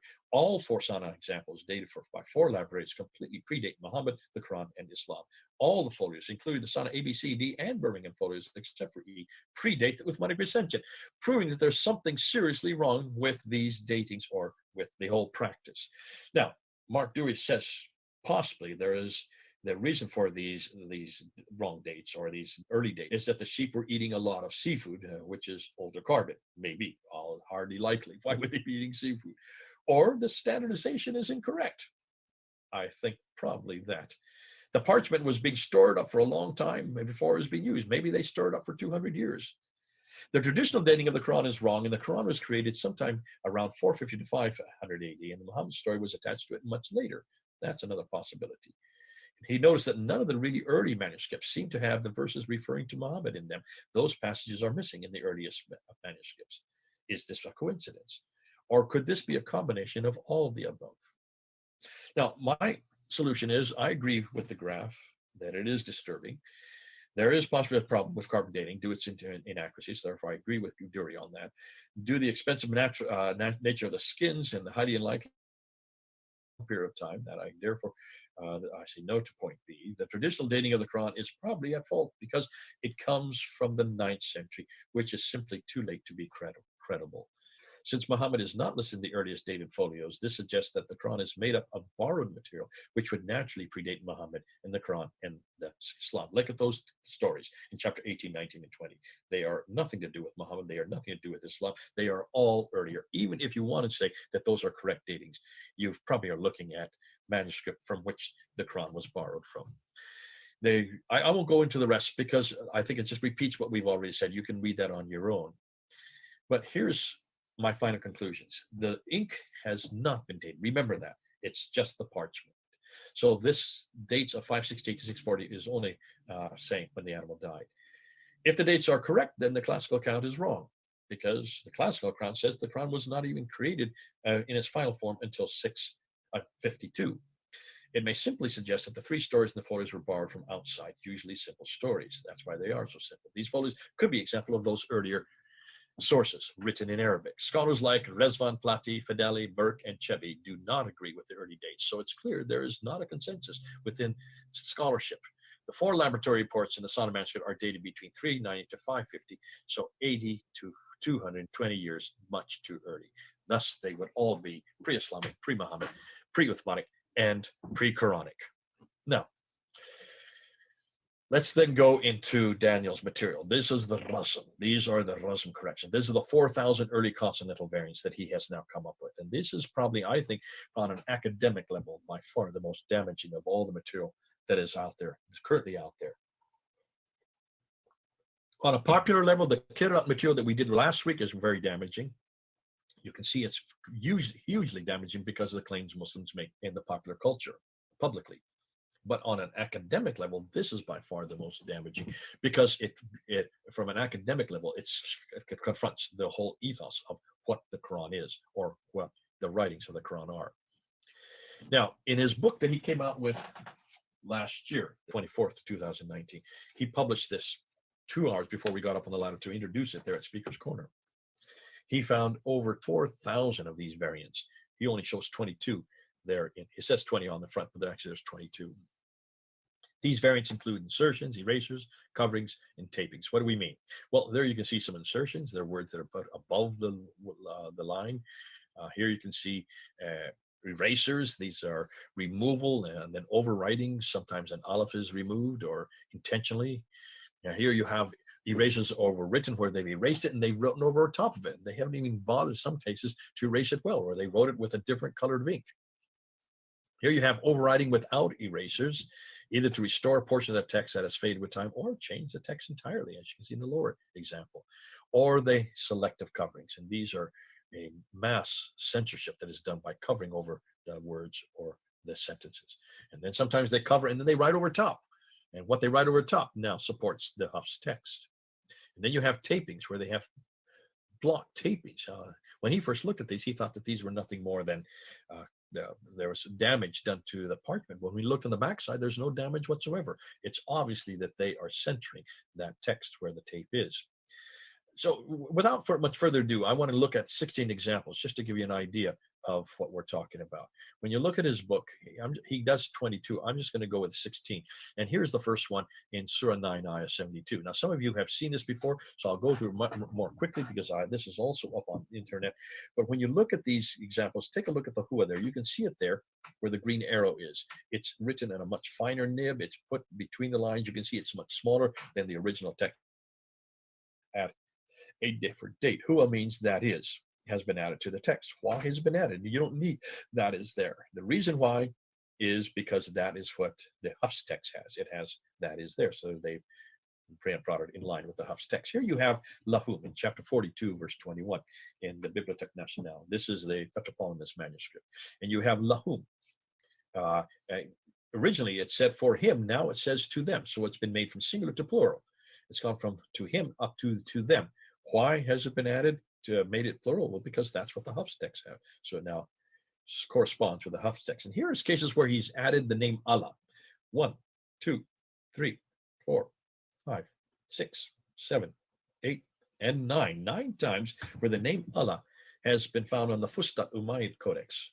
9 times, you can take a look, you can see it's put above the line. You can see it's in a different nib, it's a different color, it's done at a later date. And you don't need Allah in those, at least 8 of those, the ones that are circled in green, you don't need Allah at all. It's understood it's talking about God. Only in the yellow one you really need there to know who the subject is. So why was Allah added? Why did they put Allah there above the line or squeezed in between letters or trying to push it over top of other words? The reason why is because those Allahs are found in the 1924 Huff's text, the one we use today, this text. Since they're here, they have to be there as well. And so they're bringing it to standardization. Here you have in the National Library of Russia, Marcel, where you have in chapter 30, verse 9, where an erasure between the words Akibatu, the fate, and Aladina of those. Now, we don't know what word it was there to begin with because it's been erased. Looks like it was between 4 to 6 letters. Could be, according to Dan, Kulu min Alav or Katidan min most of, or it could have been Al Yahud, the Jews, or Al Nas, the people. Nonetheless, the reason why it has been erased is now it corresponds with the Huff's text. Here you have 4 corrections. This is the one that's on the cover of his book that you see here. And look at, I'm just looking at number 1, number 2, number 3. Number 1, you'll see the word alayhi, against him, over there, has been written over an eraser in chapter 6, verse 93. And then the word that should be there, which is number 2, the arrows point to, Allah, about Allah, has been written in the margin. It should be where Allahi is, and they've left Allahi there, put it back in again, and then they just wrote it in the margin. They're not even concerned with whether or not people see that this is a correction. Actually, these are 2 corrections. Look at number 3 there on the left side. The word Aladina, whom, has been inserted where it was first omitted. And then at the bottom, number 4, the word Ya'lamun, they know, has been written over an eraser. And now it could be, we don't know what the word is, but in every case, what you see here, except for the number 1, it now corresponds with the 1924 Huf's text. Here you have multiple post-production. You can see entire line has been added in between the spaces of 2 other lines. And possibly this was a copyist error. Maybe it was rewritten into the text later on. What we do know is, if you look at number 2, Asanu, do good, was omitted when it was first written, and it was later added, but in red ink. So this is obviously an error, or it was different from what the Huf's text. Now that it's there, it now supports the Huf's text. Here you have the word al-sabi, the 7, has been added above the line. Say, who is the Lord of the 7 heavens, and the Lord of the great throne? In the Huf's text, it is there, and so that's why they had to put it into this one, because it is in the text that is now the official text. Here you have bimithli. Now you can see very clearly that this was added at a later date. Why? Well, take a look. It has dots above and below line, has B for the dot below it, and also has vowels, the kasra and the fatha. Be added at a later date, squashed in between the letters there. Interestingly, by adding it there, they actually made it a grammatical mistake, because they have 2 B's there. They should have got rid of one of the B's, or just not added the second B. And that's why, though it now supports the Huf's text, they've done themselves a disfavor by actually, in this case, putting in too many B's. Now, here's the Topkap. Remember I said there are some examples of the Topkap where there are other variants. Here's another example of that, where there's an insertion in chapter 66, verse 8 of Lam Lam He. It used to say, "Oh, you who believe, turn to a sincere repentance." Now it says, "Oh, you believe, turn to Allah with sincere repentance." Now, the original Aleph, after the Ilah, uses a larger nib. You can see that, suggesting an error in the original text. The change has been made with a very small nib, and it's probably a modern intervention. It now supports the Huf's 1924 text. Here you have, in chapter 3, verse 171 of the Petropolitanus manuscript, an eraser overwritten the word bounty, fadlin. The dadlam of the fadlin, bounty, has been written over an eraser. Again, why? Well, you can see it now supports the Huf's text. Well, they've kept the other words underneath quite clear there, probably 5 to 11 original words, but that did not support the text. Now, here you have 2 different manuscripts, one from the one in Russia and the other one from the one in Paris. And the upper one, you can see the kala has been changed to kalu, so it's been made from singular to plural, from say, imperative, to, or he said, now to they said. And the same thing has been done in the exact same verse, chapter 34, verse 35, in a completely different manuscript, the Petropolitanus in the lower example, from kala to kalu, they said. Why? And in both cases, they changed both the Russian text and the French text, where they're housed, to correspond with the 1924 Huf's text. Here you have erasures, leaving gaps in the Topkapi. Here again, looking back at the Topkapi in chapter 4, it used to say the way of Allah. Now it says, though surely those who disbelieve and hinder from the way have strayed. They've just taken Allah out of there. Why? The reason they've erased it is because it now corresponds with the Huf's text. Here in chapter 24, verse 33, in the Doha manuscript, you can see that there's an eraser in the green arrow, and then continues with the blue arrow. So it continues on what? That's a line below it. And it occurs between the words fadlihi, the grace, and before what aladina, those who. Now, we don't know what they erased. There's no way to know what has been retained now corresponds with the Huf's 1924 text. And here's an eraser overwritten of an entire line in chapter 8, verse 3 of the Doha manuscript. That now supports the Huf's text. And I showed you this one earlier, and here's another example of. Here you have 8 different coverings. What's left over almost just looks like chicken scratches. It's almost impossible to read, though you can still read it. And what Dan Brubaker says is that what is left behind after they covered it and covered it and covered it and covered it 8 different times now supports the Huf's text. That's censorship on a whole scale. And so you can see that's on a massive scale. In chapter 13, verse 11 to 12, in both these 2 cases, this is the Husseini manuscript. I talked about the coverings already. Here's some examples of it. Here is an example where in the one up above, the 2 letters, bi anfusihim, in themselves, has been written on top of a taping. So they've taped it and they've written that over. In the bottom one, you can see that even the script is living. It's been elongated. This is a much more stylized script. So they've covered it over with 2 coverings and then added these words, and hope, wa tama, Tama'a, and they've added that so that it corresponds with the 1924 Hafs text. So obviously there was a lot more written there. They had to elongate it to accommodate the space that they had to try to fill. So those are 16 examples of the 22 he has in his book. Now we get into another whole problem, and this is the difficulty of when did the Quran, when was it complete? And Muslims don't know how to answer this one. And the reason why is because there has not been a critical edition of the Quran ever done. François Doros says this in this quote. He says, when the Al-Azhar specialist, that's Muhammad ibn Ali al-Husayni al-Haddad, the specialist, convened to produce a reliable edition of the Quran towards the 1920s, he means 1924, they never thought of looking for the earliest written witnesses. Had they known how to identify them, but used in the course of their work the specialized literature on the qira'at. In other words, the whole problem with the qira'at, they looked at the qira'at that we talked about last week, or the orthography which developed the Muslim scholarly circles from the 8th century onwards, 8th, 9th, and 10th century. They used basically the qira'at to decide which was the one they were going to choose. So they never even looked inside any of these Quran. They didn't look at any of the words. They didn't look at any of the sentences. That is what you do when you do a textual edition of the Quran. When you look and try to find what the earliest edition is, what's the earliest manuscript, what's the original Quran. They didn't do anything like that when they chose 24. Muhammad Ali al-Husayni al-Haddad should have looked for the earliest manuscript. First of all, he should have tried to look and date the earliest manuscript. He did nothing of the sort. And use that one, if he did, one or multiplicity of them, as the model or the paradigm.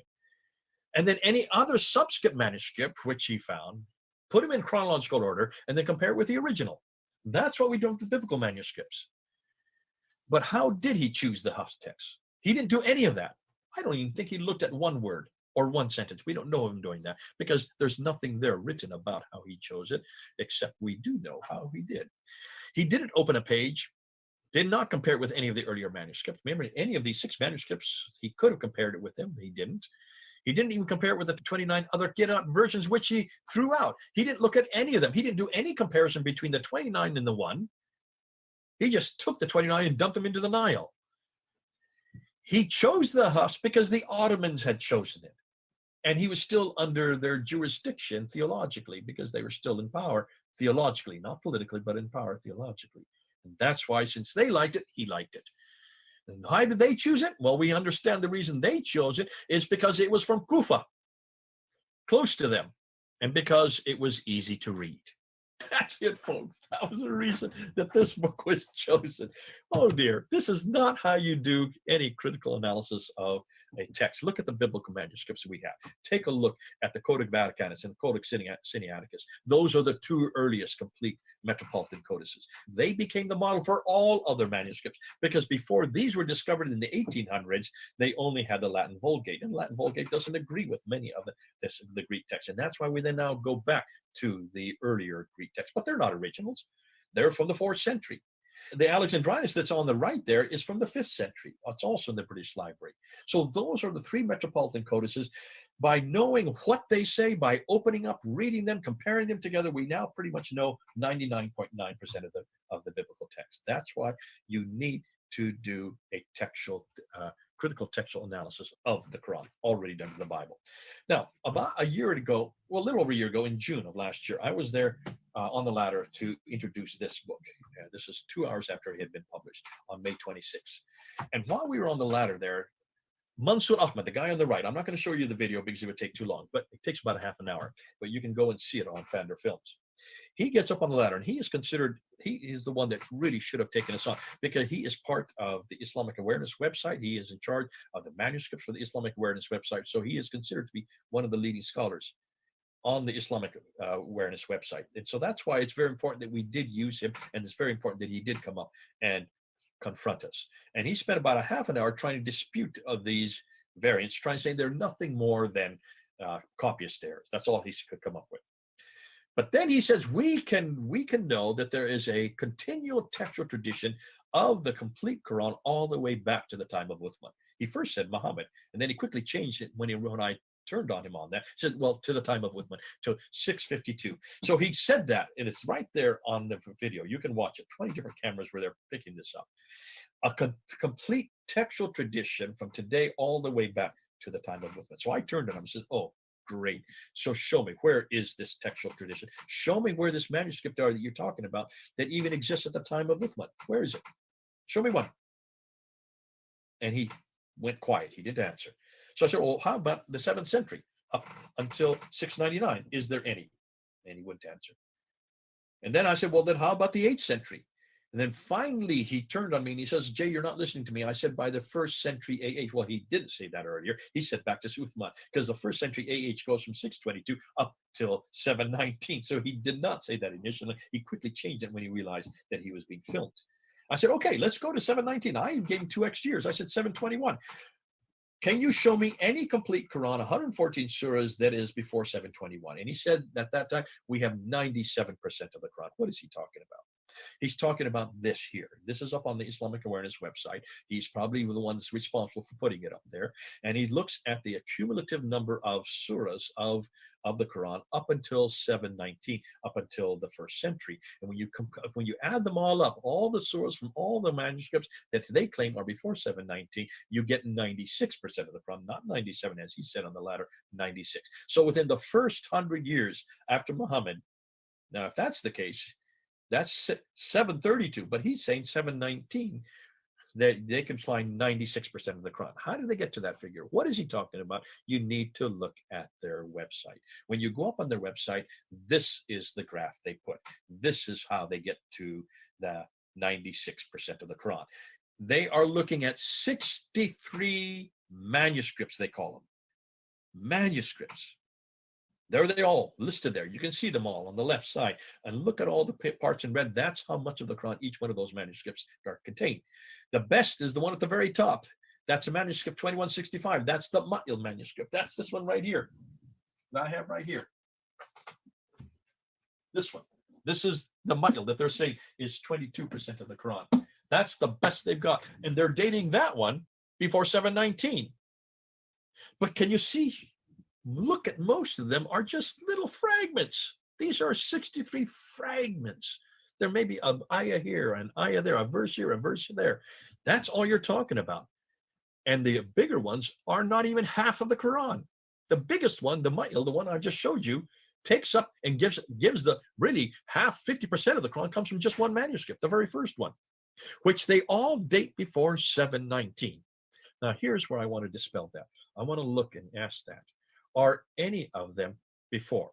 What we have now found, and we've done a study on this, we've been looking at it, what we now have found is that 20 of them, these 20 that are in green arrows that I'm putting up on the screen right now, they are tentatively dated, but there are disagreement with scholars. No one has come to any conclusion on any of these manuscripts. So where did Mansur Ahmad suddenly know that all of these are before 719 when none of these 20 have any consensus yet? 9 of them, these 9 that I'm putting up in blue here, these are all after 719. These are well substantiated, including the first one, the most important one, the Ma'il, the 2165, that is 50% of the Quran. That is absolutely after 719. It's long after 719. It's probably, in fact, it's more like the halfway through the century. So that one you cannot use. Certainly you cannot use that one, and nor the other 8. And then the other 34, we have no way of knowing because no one's done any work on them. These 34 that you see going up in the red arrow there, no one has really done any work. There's no consensus at all on any of them to know what the dates are. So they just grabbed them, put them up there because they looked at them and they said, here's this verse, here's this verse, let's just put it up and let's just all claim that they're all before 719. That's how they've come to their conclusion. That's how they've come to their conclusion, folks. Let's just review this. So 20 of them are tentative. 9 of them are all after 719.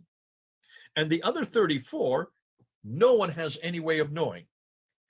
We have no way of knowing because no one has done any work on them. It's nothing more than speculation. Thus, none of them are really valid. All of them are either later or tentatively dated or have no supporting evidence at all. And this is the lie that Islam is putting out. This is on their website, and this is the best they have got. They can only come up with 63 of these fragments, as you see there, these 63 fragments, yet there is none of them are complete. Not one of them is a complete Quran within 100 years of Muhammad. The Muslims have collected these 63 fragments, claiming that there's 96% before 719, yet almost all of them are either tentative or have no supporting evidence for any early dates. Some of the dates are even go up to the 9th and 10th century. They have not carried out any textual critical analysis on any of these fragments. They don't even know if they agree with the Huff's text. So the claims they make are nothing more than lies, folks, and we need to point that out. And this is why Muslims have for generations now made claim after claim after claim, because nobody's held them accountable to their claims, because nobody knows whether or not these are correct. Everybody just assumes they must know what they're talking about, yet there has been hardly any work done on any of these manuscripts. And the dates they're giving are not correct, and certainly if they are, they're nothing more than tentative dates. Okay? Make sure that when Muslims make this claim, that you can shut it down very quickly just by showing these graphs. Now, let's go to our final conclusion. When all said and done, we looked at 6 different areas: 2 compilations of the Quran, the 6 earliest Quranic manuscripts, the 2 layers of the solid palimpsest, the 2 Birmingham folios, radiocarbon dating and debunked it, the 4,000 early consonantal variants, and the 63 earlier extant fragments. And what have we found? Our source for the Quran compilation is 200 to 300 years too late, therefore is worthless. Al-Bukhari is simply too late. We cannot use Al-Bukhari, volume 6, 509, and 510. We found errors even within what he's saying concerning the whole thing with the dialectical difficulties and how you can read dialectical differences between a Qurayshi and other dialects within the 7th century if you don't have dots and vowels. The 2 compilations, 20 years apart, prove that men changed even the earliest Qurans. The 6 manuscripts that we looked at today were not analyzed textually, nor dated correctly, and there is not one of them that is original. They are not, any of them are from the time of Muhammad. So therefore, the 6 manuscripts that we did look at, the best they have got are those 6 manuscripts. They are not complete, they are not the same, they are not early, and all of them are either from the 8th or 9th, some possibly even to the 10th century. The 2 layers of the Sanaf manuscript prove that men created a nascent Quran in the 7th century, did not like it, so washed it off, and subsequently rewrote over top of it. The Birmingham folios are certainly not early like they claim, but part of the later Petropolitan manuscript. This is the newest stuff that's just come out. Dr. François de Roche says that those 2 folios of chapter 18, 19, 20 do not belong to the Mingana manuscript. They belong to his Petropolitan manuscript, which is this one right here. They belong to this manuscript because this one is missing, chapter 18, 19, and 20. And what's more, those are the ones that are the same. They look exactly the same that you find here. It's the same script, the same penmanship. That's why he's saying they actually belong to my manuscript. And his Petropolitan manuscript is the mid-8th century. The 4 carbon-dated lab reports prove that radiocarbon 14 is much too inexact, and that men borrowed stories created long before the Quran, if they are correct. The 4,000 consonantal variants prove that Muslims have been and are possibly still changing and standardizing the text of the Quran. The 63 fragments employed to find just 90% of the Quran proves that there was no Quran for the first 100 years, while every one of the fragments they have found are either tentative or quite late, or they have no sources whatsoever to support them, suggesting that little is known about these manuscripts, and they are not even manuscripts. They're nothing more than fragments. The best is this one here, the Ma'il.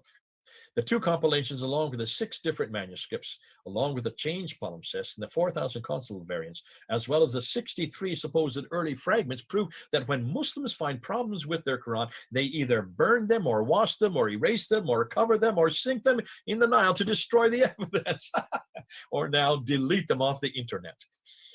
Delete them off their internet, or decide to go home and no longer take any public socializing, because there's no way you can defend the claims they are making. Finally, from what we have researched and found, we can say the Quran was not created by God at all. The Quran was not sent down to Muhammad between 610 and 632. The Quran was not completed by Uthman in 652, not from the manuscript evidence we're looking at. The Quran was changed in the last 1,300 years. Notice I use the number 13, not 14, because I don't even think the Quran came into existence as in any manuscript form until the 8th century. The Quran was finally compiled in 1924 and made official in 1985, folks. It was made official by King Fahd in 1985 because of the success of what he saw happening there in Egypt in 1924 and 1936. So their Quran is really only 96 years old. Wait a minute, 35 years old if you look at King Fahd's official, making it official. So, which means Many of us who are watching this in this room are actually older than the Quran. So we can end with that. However, by casting doubt on the Quran, our Muslim friends can consider a much better book, this one here, the Bible. See, every one of these tests that we've made, the manuscript evidence, looking at the translations, looking at the lectionaries, looking at all the church fathers' quotations, we do not have this problem with the Bible that they have with the Quran. I'm so glad to be able to support the Bible, to know that all of this has been done by us. We've done it in the last 100 years. We've come to conclusions. Now, for the first time, the manuscript critical analysis, the textual critical analysis done to the Bible is now being done to the Quran. And you can see in the last 2 hours what we have found with it. Okay, that should be the end of this talk. Come back with me if any questions you do have. This is going to be good fun. So let's now open it to questions. And then finally, Marie asks this: I have seen videos of people leaving Islam due to what is now revealed about the manuscripts, even scholars burning their books. So if Yasser Qadhi and scholars know there are issues with the text, how can they continue to believe? Or do you think maybe many are continuing on their career path? I think what you're finding here, Marie, is that these scholars do know this. They're aware of this. They're very aware of the fact that they cannot make these public pronouncements anymore. Yasser Qadhi lives in the West. He comes from Houston. He lives in academia. He has to continue to keep his credentials in academia. Therefore, he is pulling now back out of public discourse. And what he means by that, he's pulling out of things like YouTube and places like that, which are not really in academia. He's pulling back from the social public discourse, which is probably smart on his part, because he knows that he cannot continue to get into interviews like he got into there on June 8th. He cannot continue to make the claims that he knows are true in public anymore, because he's going to be vilified. And not only is he going to be vilified, hundreds are leaving Islam. It's not just hundreds are leaving Islam. I'm getting emails and I'm getting texts from people who are leaving Islam because of the qira'at problem. Because on a popular level, that destroys everything they know about the Quran. That destroys any notion that it's been preserved. It destroys any notion that there's only one Quran. It destroys any notion that this Quran exists in heaven. It destroys any notion that Muhammad received one Quran, or that Uthman finally canonized it in 652. It wipes all of that out. And it shows that the Qurans are man-made, and that they all start to appear in the 8th, 9th, up until the 10th century, and then were canonized, not just in the 10th century, not just in the 14th century, but not until the 15th century, and then finally recanonized again in the last century, in the 20th century. So can you see why Muslims are leaving? How do you then support this notion? How do you support a Quran that has this many problems, this many errors on this many levels over this much time, by so many scholars who can no longer even support it, will not even debate it, and therefore kept on saying, don't ask me this question, take my class, come into my class and I'll explain it there. When he then goes on and says the 3 different gradations of what he means by that the first gradation, they don't say anything to people who are new converts. To those who have been in Islam for a while, they then go into it, but they say they don't give them any answers. They just, there's a red line. You don't ask beyond this red line. And to those who dive deep, to take a deep dive, he said, those who come part of my class, we will get into it, but I'll give you all the answers. I'll show you how to answer it. And how was his answer? What, right there in 25 minutes? After 25 minutes of an asking by Muhammad Hijab, what's your answer? He said, they're all the Quran. And that's his answer. And that's the best he's got in 25 years. No wonder Muslims are leaving, because now we're finding that this book is nothing more than a man-made book. And that's all we need to prove. All we need to prove, those of us who are watching, those of you who are doing this work with Muslims, all you need to prove is that this book does not come from God. It does not come from Muhammad. It does not even come from Uthman. It comes from men. Men like you and me, weak men like you and me, humble men like you and me, who have changed it, manipulated, accreted it, deleted it, corrupted it, added, erased it, sometimes covered it, burned it, washed it, and then finally came up with the one Quran that they thought would finally solve all those problems, and they threw all the rest into the river. This is it, folks. This is the only Quran they got. Oh my, it's so easy now. We never had this kind of material 20 years ago, even 10 years ago, even 5 years ago. Do you see how lucky you all are? And that's why I think we're going to see not just tens of Muslims leaving Islam. We're going to see hundreds, but not just hundreds, probably millions. And we need to bring them home, because it's no good destroying the Quran if you're not going to provide the Bible. Make sure that you take them from this book to this book. Bring them home, folks. Bring them home. Make sure you destroy this book. Yes, using historical criticism, using neutral criticism, using the criticism that are available to us, the very same criticisms that were applied to this Bible. Use this. This is what we're doing. This is redacted criticism. This is source criticism. This is textual criticism that we've been using today. Use it. But don't just destroy it. Apply the same criticism on the Bible and say that we have passed every one of these tests. Just come on home, Muslims. Come on home. Come on home. The Bible's waiting for you. God bless you. Listen, we've gone way over 2 hours. This has gone 3 hours, folks. This is the longest lecture yet. It's my favorite. That's probably why. And I'll leave it there, and we'll see you next week, our final week. This will be the last week, and we'll actually ask the other million-dollar question: where is Islam in the 7th century? Where can we find Islam? And I'll be bringing in some of Mel's material, some of Murad's material, a new guy named Joe. I'll be talking about Gibson's, and I'll be talking about Al-Jalad. I'll be talking about Duri's book. We're going to be talking about lots of different things, try to put it together. And we're going to end off with really the biggest bag, and that is we can pretty much debunk Islam in the 7th century. There just is not the Islam of the traditions, not the Muhammad of the traditions, not Mecca of the traditions, not the Quran of the traditions. We're going to find it's a completely different religion, a completely different book, a completely different man, a completely different place. The book, the man, the place. We're going to debunk it all next week. We'll see you in a week, folks. God bless you. It's been good being with you.